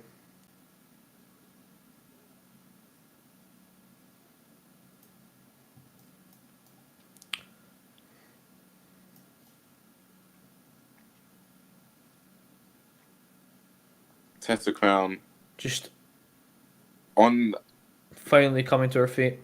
symbolically on that XCWEX because it could this could be the end of her WWE career.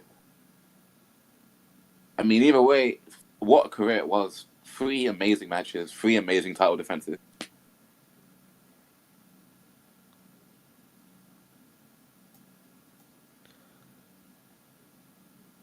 I think that solidifies it. Oh, yeah. Raising that XCWE sign, the infamous red X. Signifying the end, but also a new beginning. As one door closes, another one opens. One of the WWE's originals, might I add. You see it. It's an emotional moment. Soak it in, Tessa Crown. Soak it in. Or Well, don't. you'd think she'd be respectful for the time she's had, but I know. even as a champion, disrespect. crowd clearly very mad about this.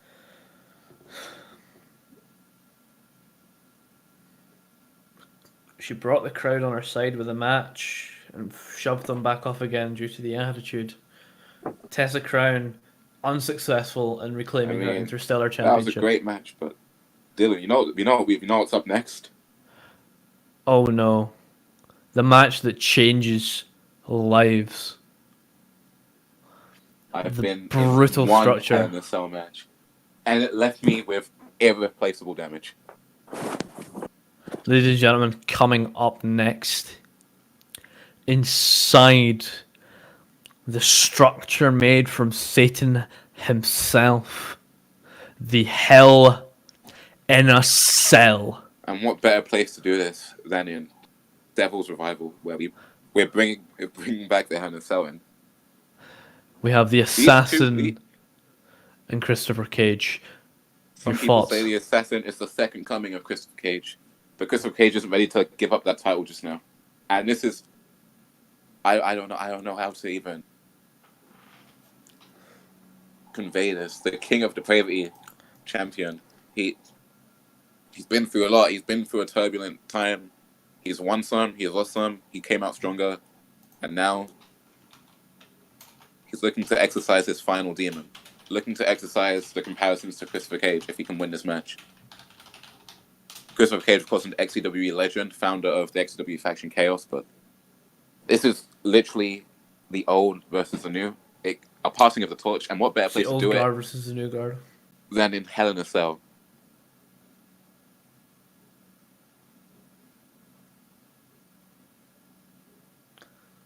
But here he comes. The current King of Depravity champion. The Assassin Cam. Of course, wearing his war paint Baker. again, wearing white and black, signifying his journey, really. He started off on the dark side of XCWE, started off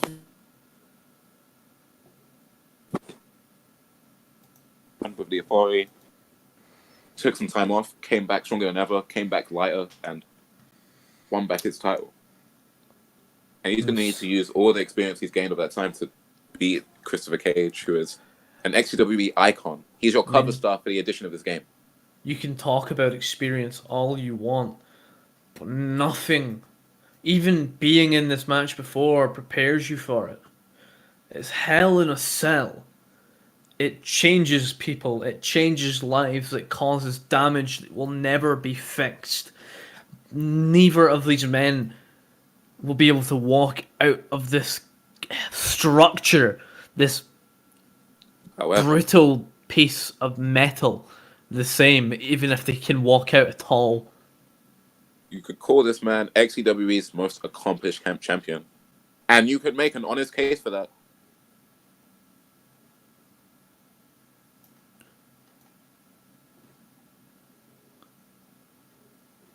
Here he comes, iconic mask and all.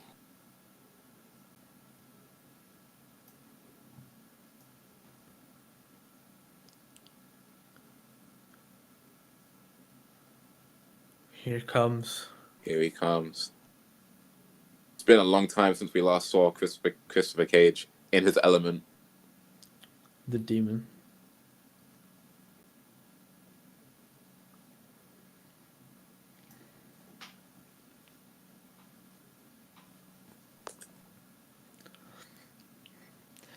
If he had gold worth the weight of his experience, he'd be richer than Aiden Rooney.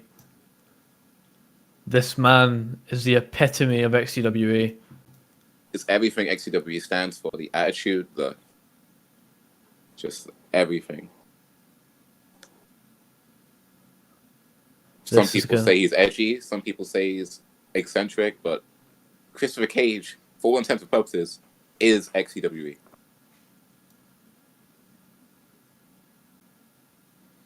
Look at this. Lurking, crawling to the cage door.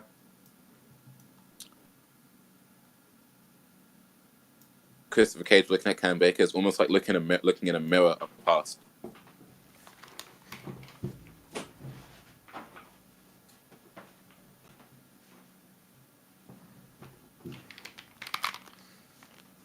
I mean, ladies and gentlemen, this is your co-main event of Devil's Revival. see, Christopher Cage has, if I was to talk about his accolades, former XOX champion, former XCWE Undisputed champion, former winner of the Rightful Torture match. He's been in structures like this before, and won, and proven to be successful. But I feel like it changes every time. There's always a different variable. And he's never met somebody so similar to him in the ring. So Now we also need to look at the downside to Cage's experience is decay. It's the overuse of the body. It's the breaking down of himself over time. He's going to have to keep it up against the assassin, Cam and Baker. just like that, they begin with a bang. He knees him right into the Brutal. turnbuckle. And Shot for shot. no time to even gloat.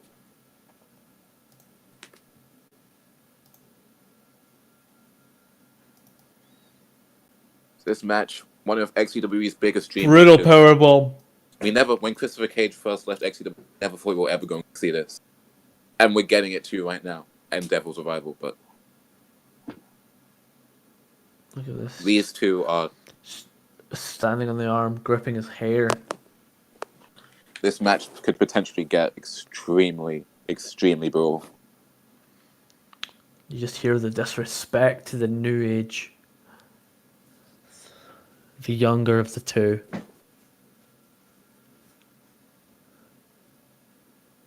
Front face lock, holding up in a choke.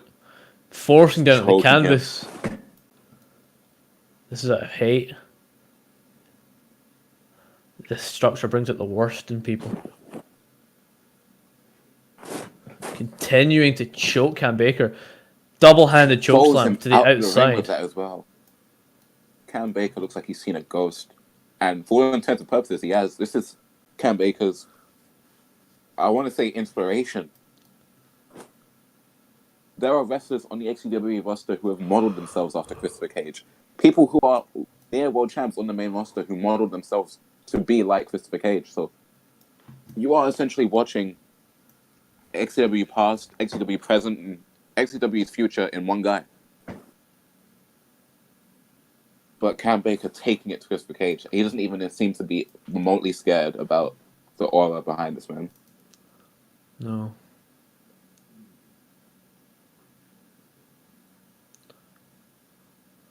Grinding him against the cage.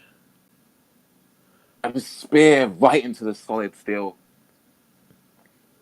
That chicken wire fence just molding the grooves in the back of the spine. It's just basic natural selection and evolution, to be honest. Irish whip to the other side, hitting the more wesh. Straight Beautiful. into a knee. Using the steps for leverage.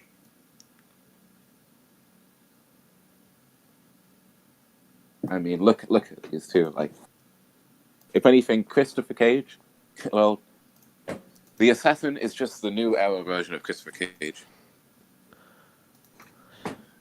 But and maybe it's this. showing. Look at them Climbing using up the the cage cage to wire. near him. But maybe this match is to prove what you've just said wrong, that Cam Baker is more than just a carbon copy of Christopher Cage. Sure, he might have the same role of the leader of that era, but he wants to prove himself that he's not just the next addition.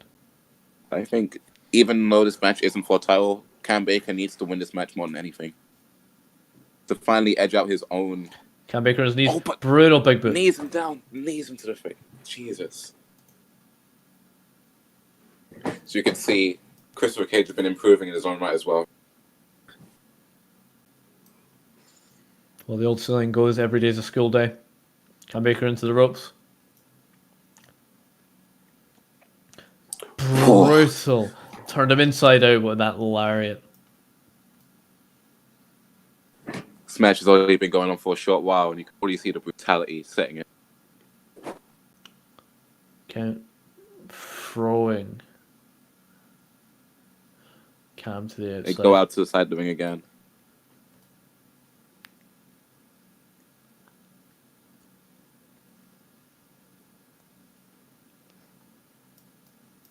Wait a minute. Something's pulsating. Oh no. Like I've Now, said, if there's you always feel- a different factor. And if you know the assassin, Oh no. an Oni mask. Oh. Well, I did say he is the new age version of Christopher Cage, and as you can see, there's many, many factors that turn Cam Baker into something, a whole new different beast. The power. I don't think The Christopher red. Cage was prepared for this. Christopher Cage has not faced anything like this. You can already see the different tone of the match. The brutal kicks to the face. Taking his shin directly to his jaw.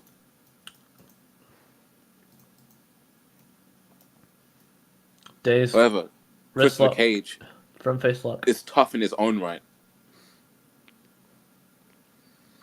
That choke that we've seen at the start of the match. And he throws Toss him. him. Just, he is one strong dude. He's got a low center of gravity, and it shows. However, I think it's going to take more than that. Beautiful and prettier. His legs being hung up on the turnbuckle to add extra leverage to the move as well.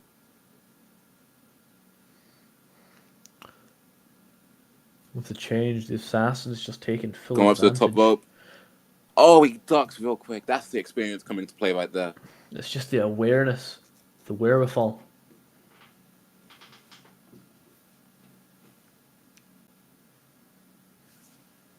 It's just impressive. Christopher Cage taking advantage. I mean, in Another many regards, strong these- style lariat. these two have been feuding with each other in some sort of way. After all, they've been even in Shades. the numbers in XCWE. They've been feuding with each other with DLC packages and stuff like that.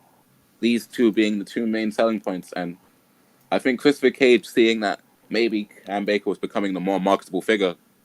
Something in that ate deep down at him. But we talk about that lariat, shades of Stan Hansen.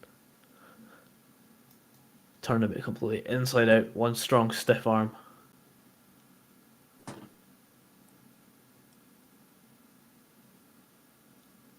However, Cam Baker has seen a lot, but Christopher Cage has seen a lot. It's safe to say he has seen some shit. So, I don't know, maybe turning into a demon just isn't enough to even face this guy. Jesus. Oh, jeez, the kick spun him around. 720 kick to the face. Pinpoint accuracy. He turned his light completely on. Mate, if the lights were on, they weren't they aren't anymore. Irish whip. Flips Leapfrog. over him. He sends him right through the rope as he textbook. Knee up, cage to the outside. That's Christopher Cage's hand on the cage trying to lift himself up for leverage, but I don't think he wants to stand up. Not now. Because here comes Cam Baker. Toby should have seen that caught. No. Into the cage. Brutal Shit, power bomb. And that's that Hell in a Cell come into play again. Look at him draped on his neck.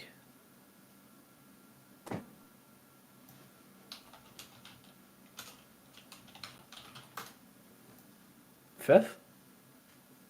Yeah, they kicked him into he's kicked his head into the cage around starting the match. But these two, a quick Brutal DDT onto the ground. That's not even, we don't have padding at XCWE. That is concrete you're looking. Jesus.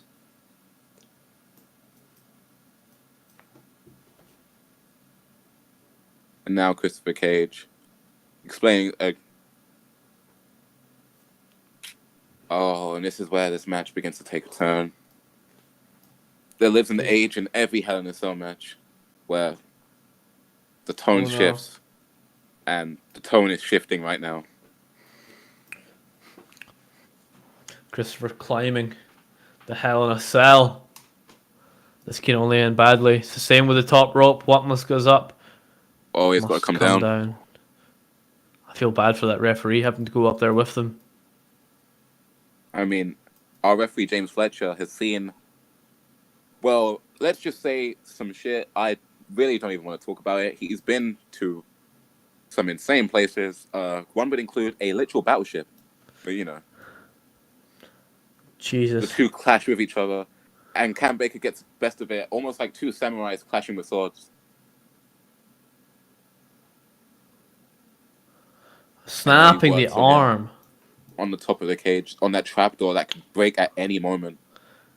Well, the perks to working the arm, if you come to the side, he can't catch himself. Every time he falls onto that trapdoor, it shakes it rigorously. It looks like... I don't like it's how this dangerous. could go. I'm feeling anxiety for them. I mean, in this case, you just don't look down, but it's a long ways to go if you look down. It wouldn't be me. A powerbomb, but it's narrowly avoiding that middle door with no support. Oh no. Waist lock. Transitioned into the front face buster. He holds on.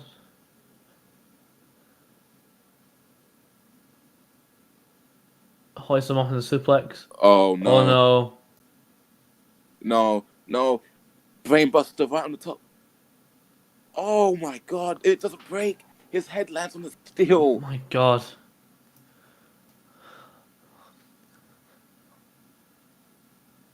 These two men on the top of this cage. Something's going to have to give. Either the cage will or the people will. This is only our co-main event, but... I know we still have one more match after this one. We have Justin Gargano versus Damian Wilvan, but I don't even know if the ring will be safe for them to compete following these two. And they call this a dream match, but it's much more like a nightmare, especially for these two men. Into the front face lock. And now Christopher Cage turning his attention to the table. I would move if I were. I do not like where I am sitting. But he moves to the running power slam. Jesus, what a power slam. Cam Baker being manhandled. Or in this case, demon handled.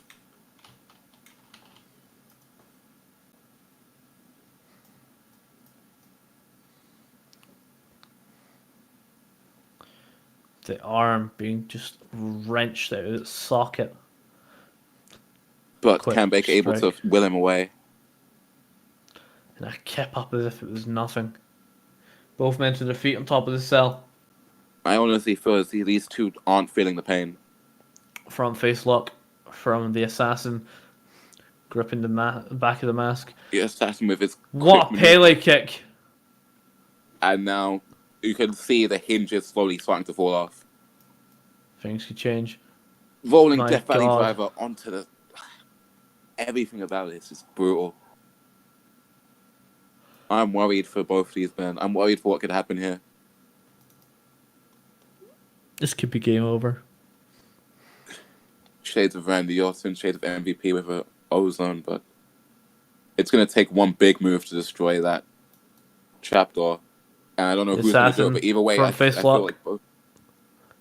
He sets him up. Kicks.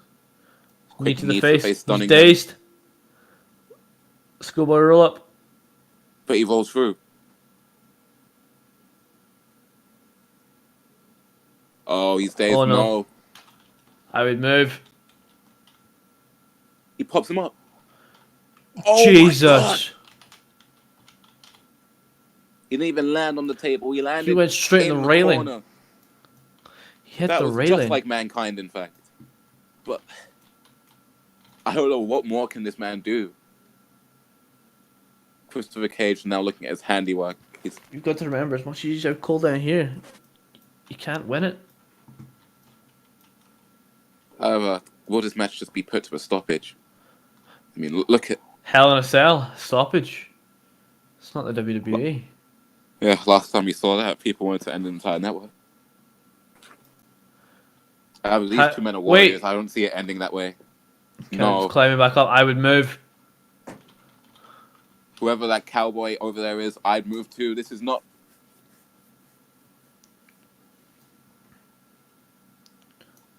Oh no. No. Oh no. No. He's just a referee. He's just doing his job. No! He uses the ref instead! Jesus Christ. I mean, we've come full circle. At the start of the match, a guy used another guy.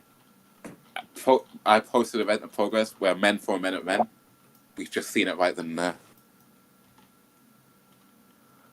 Look at this mess, this carnage that surrounds us.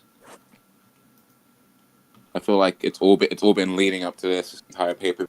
The carnage that was left by Jonathan Top as a triple threat match with the pure, the unorthodox style of everyone, and it's just led up to this Hell in a Cell match. Brutality has just built up and up and up. And Cam Baker somehow still standing. I have no idea how he is. I don't even think it's against his own will. Brutal powerbomb. Chair. But this man continues to get up. This pay-per-view is called Devil's Revival, and this man is somehow able to revive himself repeatedly over and over again. And Christopher Cage is just playing games with him at this point. This match could have been over right when... But he's still able to get up. Using the railing for assistance. Oh my God. Peacekeeper. Shades of our chairman right there. I mean, Cam Baker is no longer working with the chairman. He clearly picked up some moves, but a Peacekeeper out of nowhere.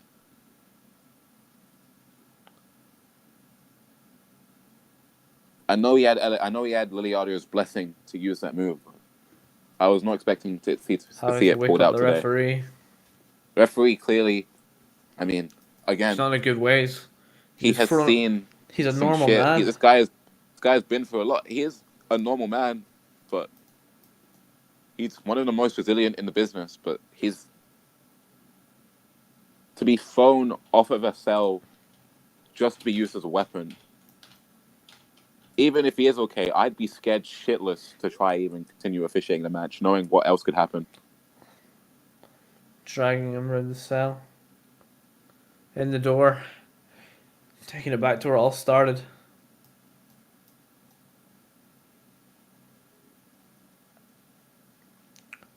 Rebounds off the ropes. Count caution. Ushi. Shades of Marufuji there. I thought he was going for his signature GTS, but that is equally as damaging. And now center of the ring again. They've been all over this place. I think that move's injured Cage's knee. He needs that knee for his finisher, so if I'm Cam Baker, I'm looking at that and realizing I'm looking at my weak point. Almost like it's a Persona game. He's gonna break it. But the assassin's out cold.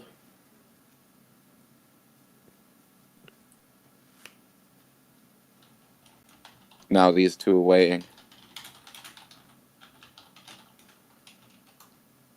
Oh, another Peacekeeper.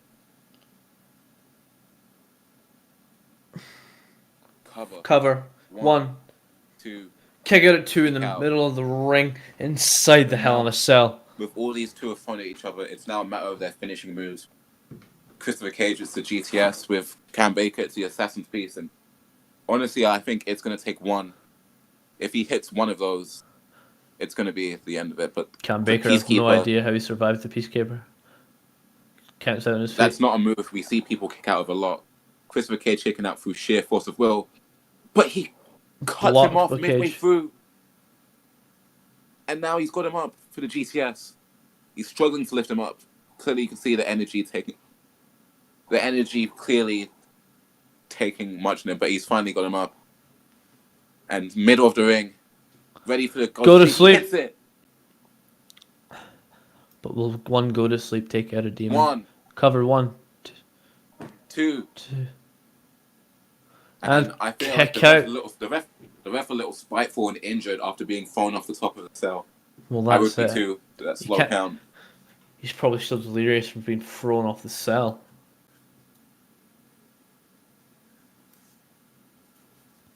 Both men on the ground, slow both count. kicked out.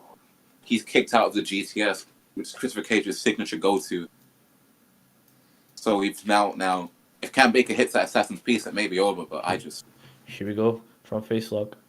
he Hoist him goes up. for another, Struggling. to lift him up That again. knee giving out. But that's why Cam Baker able to damage his knee. But he's kicked out of 2 Peacekeepers. He's going for another GTS, and he hits it. And a knee as well, Running just knee. for added measure. The demon fades 1, away.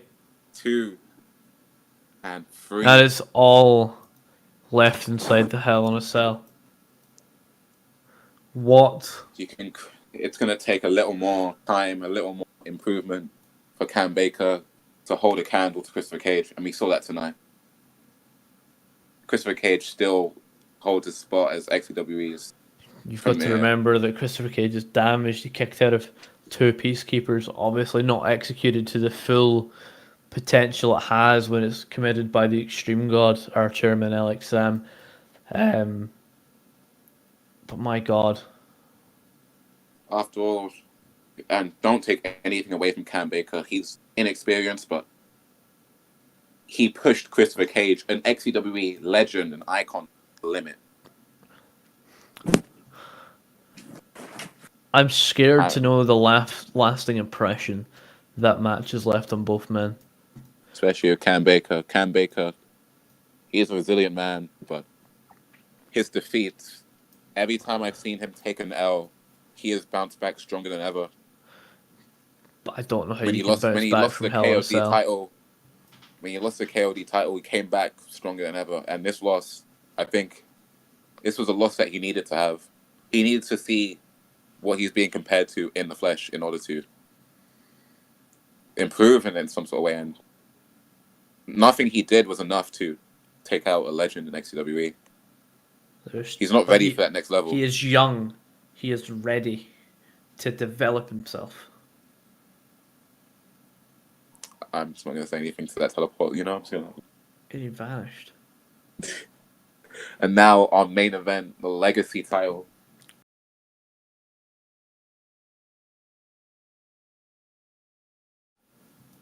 He has the edge. He's already main evented an XW pay-per-view. He knows what it's like to be on this massive stage.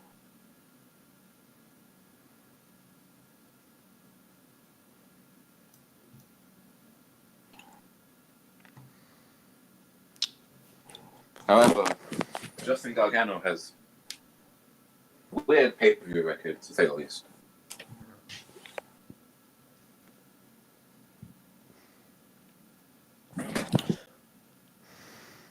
For example, he's never managed to string together 2 wins in a row, and that could happen for him today, or could this trend be followed again?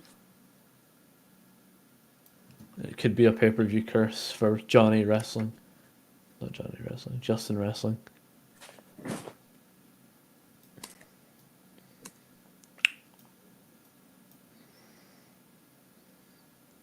Look at that lovely piece of gold. The Legacy Championship on the line in tonight's main event here. As you can at see, Devil's names Revival. of XCWE greats all over that belt, and one of these 2 men looking to carve out their own destiny as well. And now to the chairman.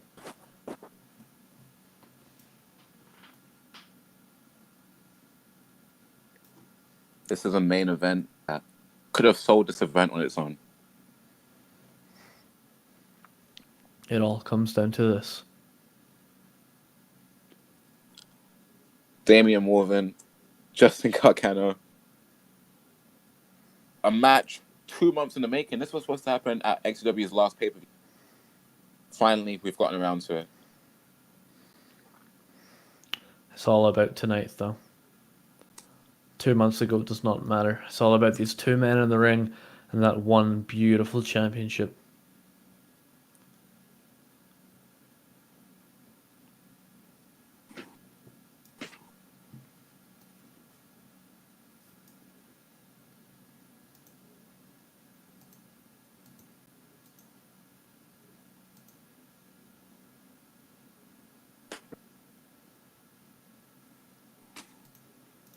So we're about to get this under the way.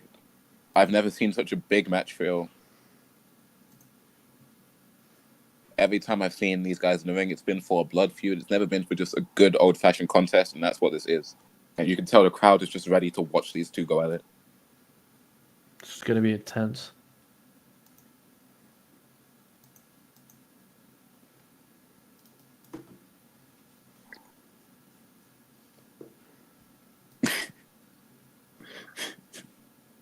Get it? Nice, clean match. I fucking hate you, bro. Fuck you. Fuck this guy.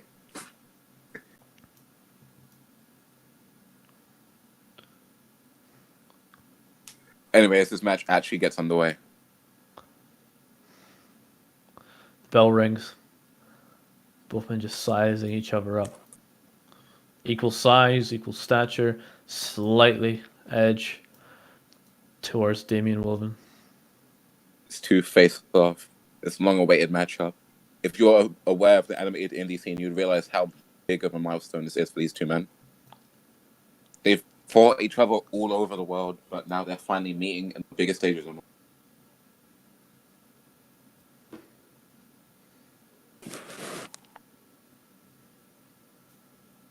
And now they circle each other, getting a feel for each other in this match. I feel like it's going to be whoever takes control of this match first that ends up winning. A little test of strength between the two. These two are clearly very evenly matched. Taken into a waist They lock. try to lock each other. Irish whip. Oh, quick Irish whip. Drops down. Leapfrog. Followed quick by double some shoe kicks. kicks to the ribs. Foot caught into the jumping knee. Oh, Irish whip. quick Irish whip reversal. reversed into the Now corner. he's in the corner. And now the instant classic gloating. Damian Wolven taking his time on the outside. Justin wrestling, inviting him into the ring. Gargano wanting a clean fight. Oh, and a quick drop kick to the knee. Just rolling through him.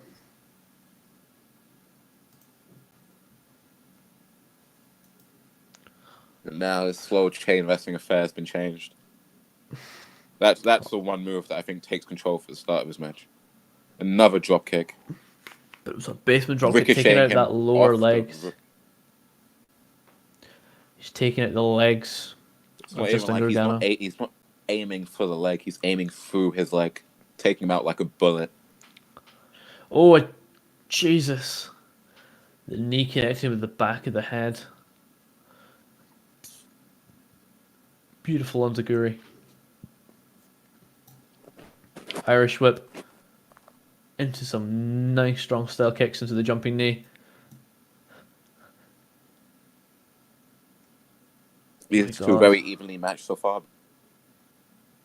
I don't know who to give the edge to. Yo, stretch muffler. Rolls out.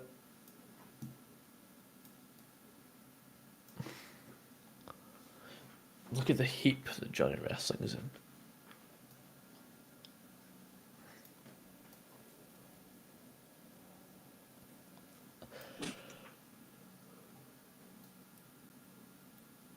Snapping the arm back. Wolven trying to inflict as much pain as Absolutely possible. brutal. Taking out every limb. I think the one thing with these two men that I admire the most, A beautiful both Jackson. double eye Boston crab. They are both jacks of all trades. They're both great Fact. at every aspect of If you wrestling. notice, he's pressing the knee. It's a lion tamer. Shades of the man of 1004 holds, Chris Jericho. Hurricane Rana. Beautiful piece of DDT. Justin Gargano leading him against the rope. Drop kick into the corner. Beautiful moonsault. My God, it was like it was painted by Da Vinci. You just don't get it. Don't think I've seen a prettier moonsault, and I've watched almost every single Kurt Angle match. Driven to the outside.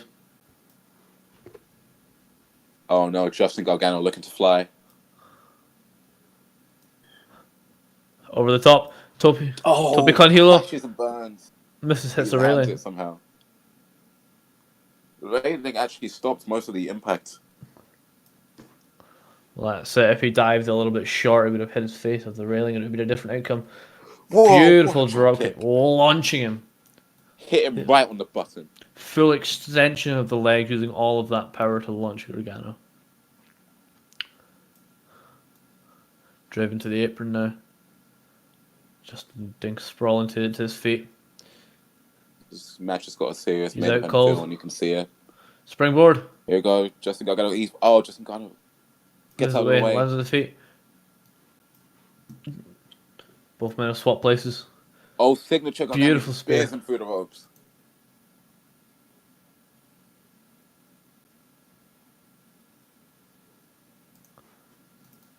Beautiful. Justin getting pumped Textbook up. slingshot He's ready to spear go. as per. And now Justin Gargano getting the crowd behind him. A clear fan favorite.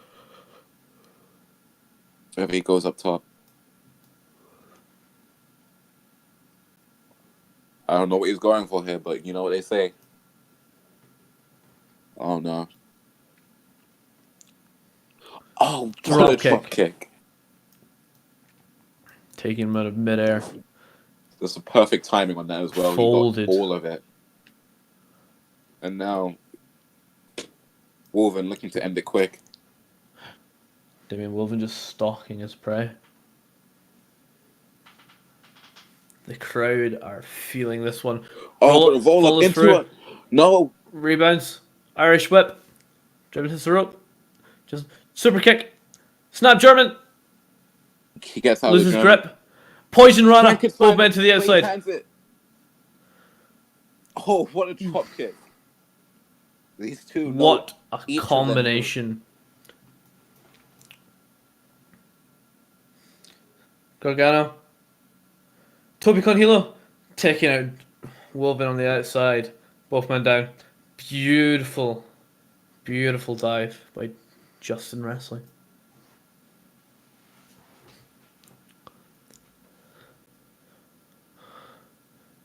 Gargano taking a little bit of the pain from the Toby con hilo. Using the announcer's table to climb to his feet. Remember, you can't win this match on the outside. The fall has got to be on the inside.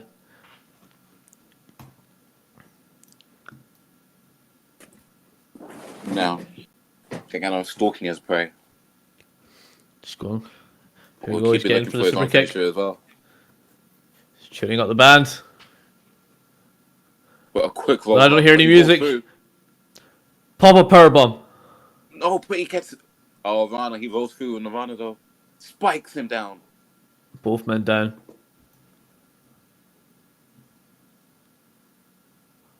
So you can see both of these men know each other very well. I did mention they fought on the indie circuit more times than you can ever imagine. And as you can see, these two, almost like brothers in arms, really. But Gargano slumped in the corner. Justin Gargano, clearly of the two, was the one who was set for XCWE fame on the main roster, while Damian Wolven feels that he had to work through the indies as opposed to Justin Gargano. But clearly, Damian Wolven just sees Justin Gargano as another hurdle. He has to. My God. Oh, He snapped his neck. Do you notice he isn't moving?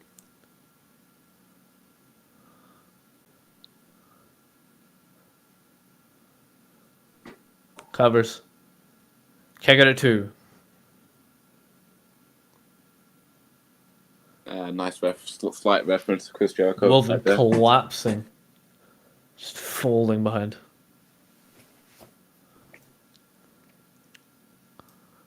Gargano wants to the apron, potential looking for the springboard spear. I mean, from the Slingshots. but Wilson to the outside. Here he goes. Springboard. Corkscrew plancha. Big forearm. Beautiful. Followed by a kick. Cover. 1, 2. Kick out at 2. It's going to take a lot more than that. These two throwing everything at each other so far, and we're only in the second gear.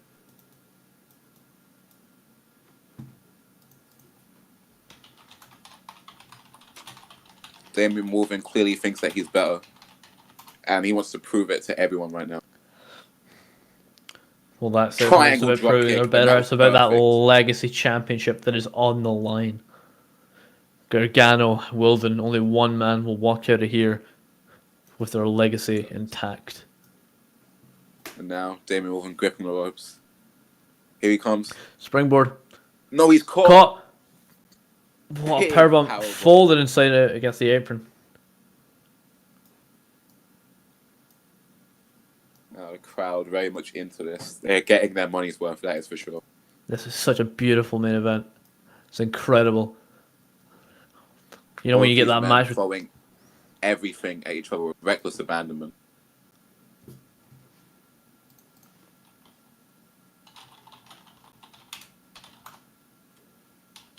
However, I think it's going to come down to the last few moments. Who's going to have more left in the tank? As both these men struggle back into the ring. Justin taking the upper hand. Gripping his head, throwing him into the ring. Could this be the spear?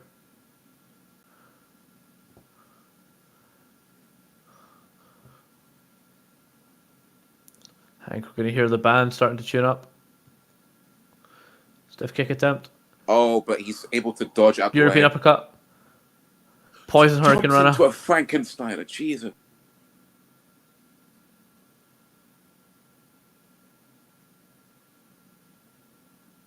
So now he rolls up. To the top rope. I think he's going for that diving discus elbow.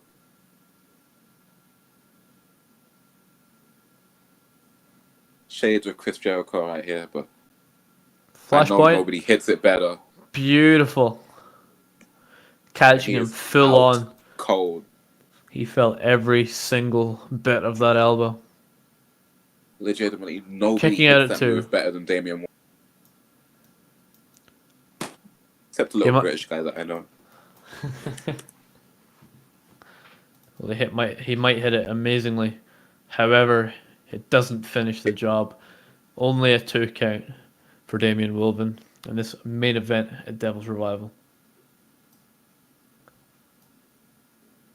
Justin getting to his feet. Now Wolven the going for instant it. classic. Go for Caught. Package pile driver.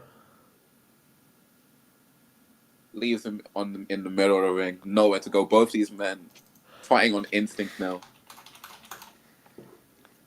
I think I have to stand up and clap myself. This is amazing. That's insane. Yeah. What a showing from both of these men. The tooth flies out of Gargano's mouth. We've seen 3 hours of amazing wrestling, and this just puts that capitalization on that.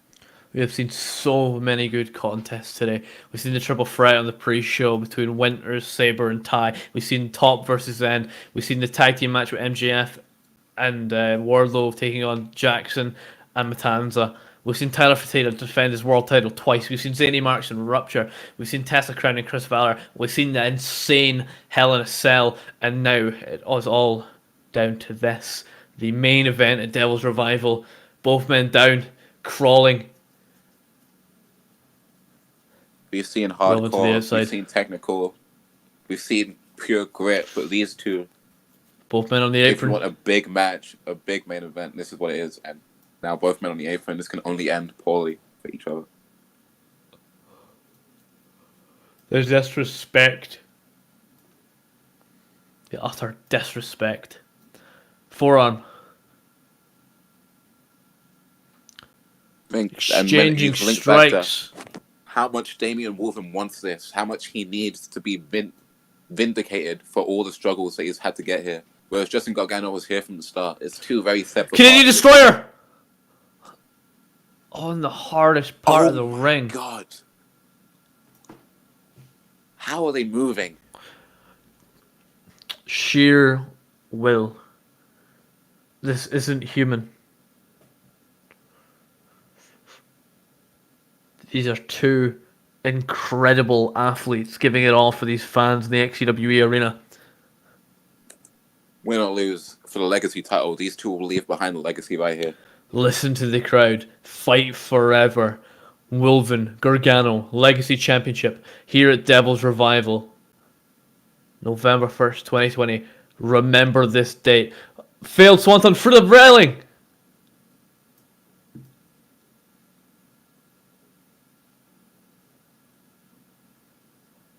I believe Justin caught his legs on the top of the railing, landing back on his neck. Fletcher's checking on him.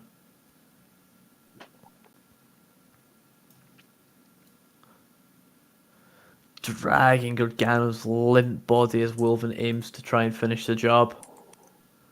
Sending him into the ring.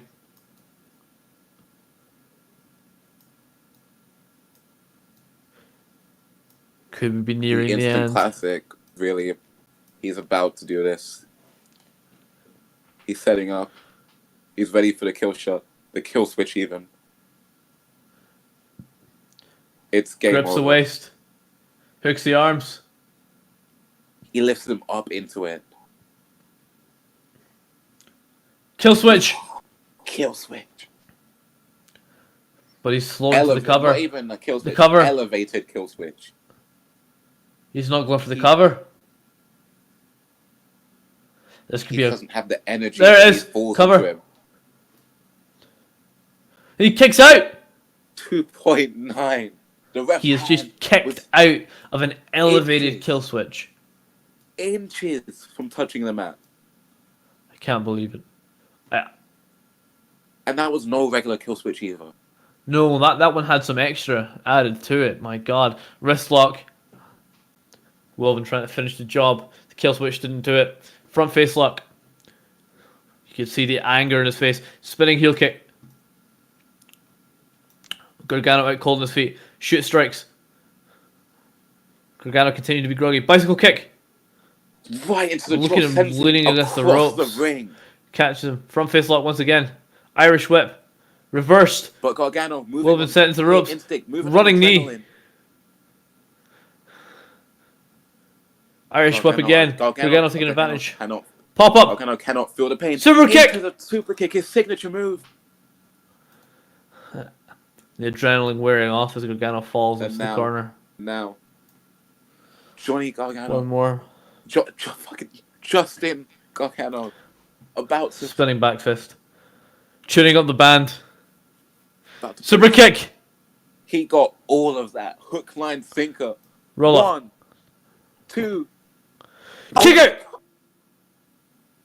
He What? kicked out. He kicked out. He kicked out. I can't believe it. He kicked out. Both men have kicked out of each other's finishes. What will it take for either of these men to finish the job? Middle of the ring. Super kick that hit right on the chin. That wasn't. Don't speak too music, soon. that Justin was tuning out the band. Orchestra. And I can hear the strings calling. An elevated kill switch. A sweet chin music that hit right on the money. And still.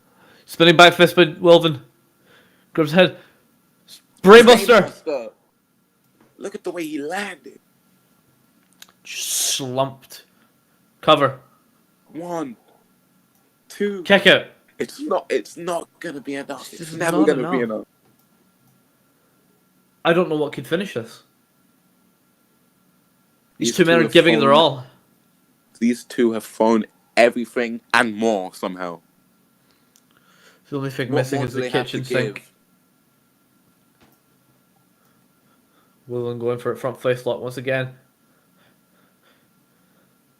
What's he gonna do? Set a girl buster.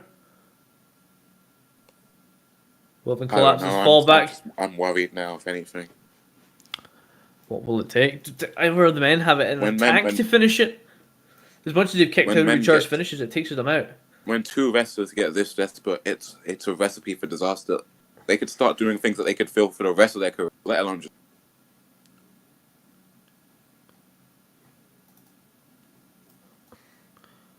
Wolven going to the top. This could be a bad idea. He's proclaiming this is his moment. All it takes is 1 second.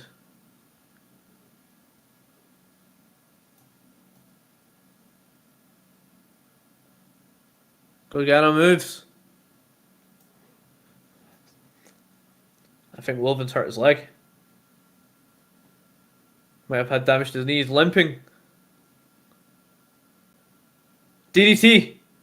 Beautiful slingshot DDT. Slumped. Gargano taking full advantage. Is it Justin Wrestling's night? I honestly Grips can't waist. with these Powerbomb sit out. the strength on display. That this match has been going on for a long time, and he's still able to pull out such powerful moves. The stamina. The ability.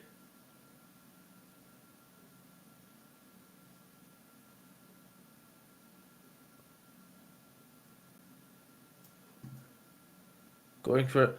Furious powerbomb. One more time.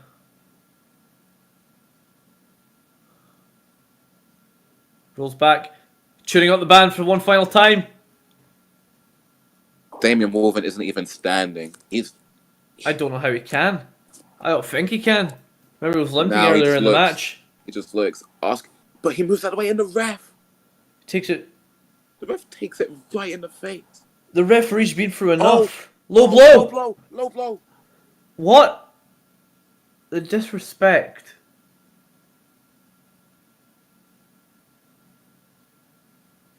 After everything both of these men have went through during this match, Wolven's gonna sink to dropping a low blow.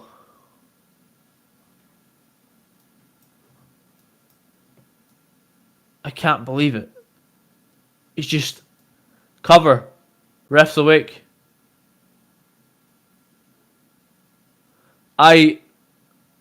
It's over.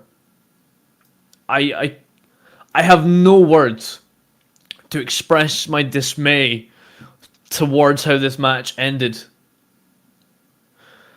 This match had everything in the making to be incredible.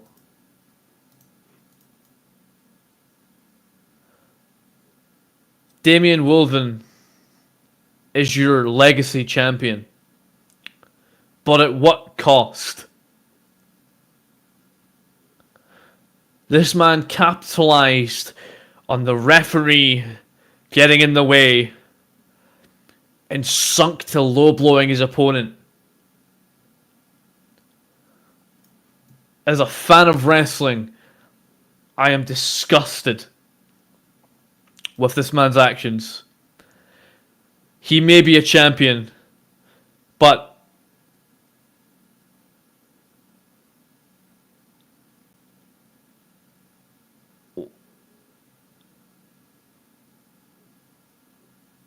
here comes our chairman. Surely he will have some words to say based on the finish of this match.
the chairman, ashamed of what has come to of the Legacy Championship, a belt that's just been won through cheating and conniving.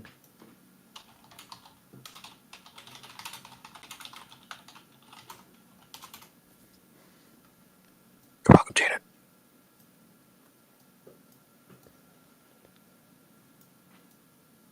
I think the match is getting restarted. The match is being restarted.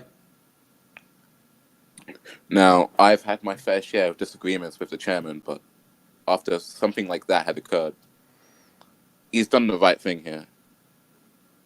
The bell rings. Draven's out on his feet.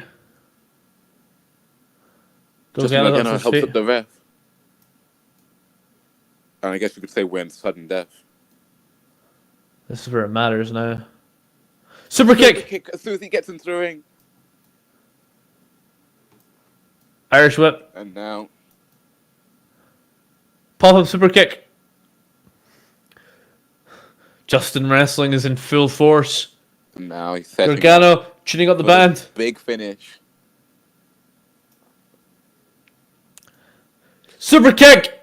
Right in the face. There's nothing else you could say about that. That was My god. Center of the ring. Gargano escape. Gargano now. escape. With the belt. The belt next to him. Within grasp. Damian Wolfen being put down right next to the belt that he will no longer be able to grasp if he. It's over. It's over. Justin Gargano retains.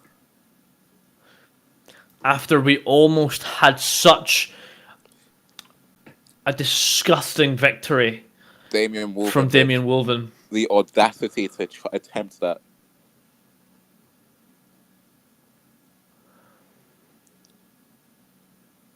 He showed his true colours by cheating. By being a conniving little shit. And now we are left with a retain. Justin Gargano is still the Legacy Champion. Ladies and gentlemen, this has been Devil's Revival. I have been one half of your commentary team. I've been the other, and My name is Dylan Brown. I have been joined, as always, by Jayden. This has been Devil's Revival on November 1st, 2020. Justin Gargano is still your Legacy Champion, and I wish you all a good night.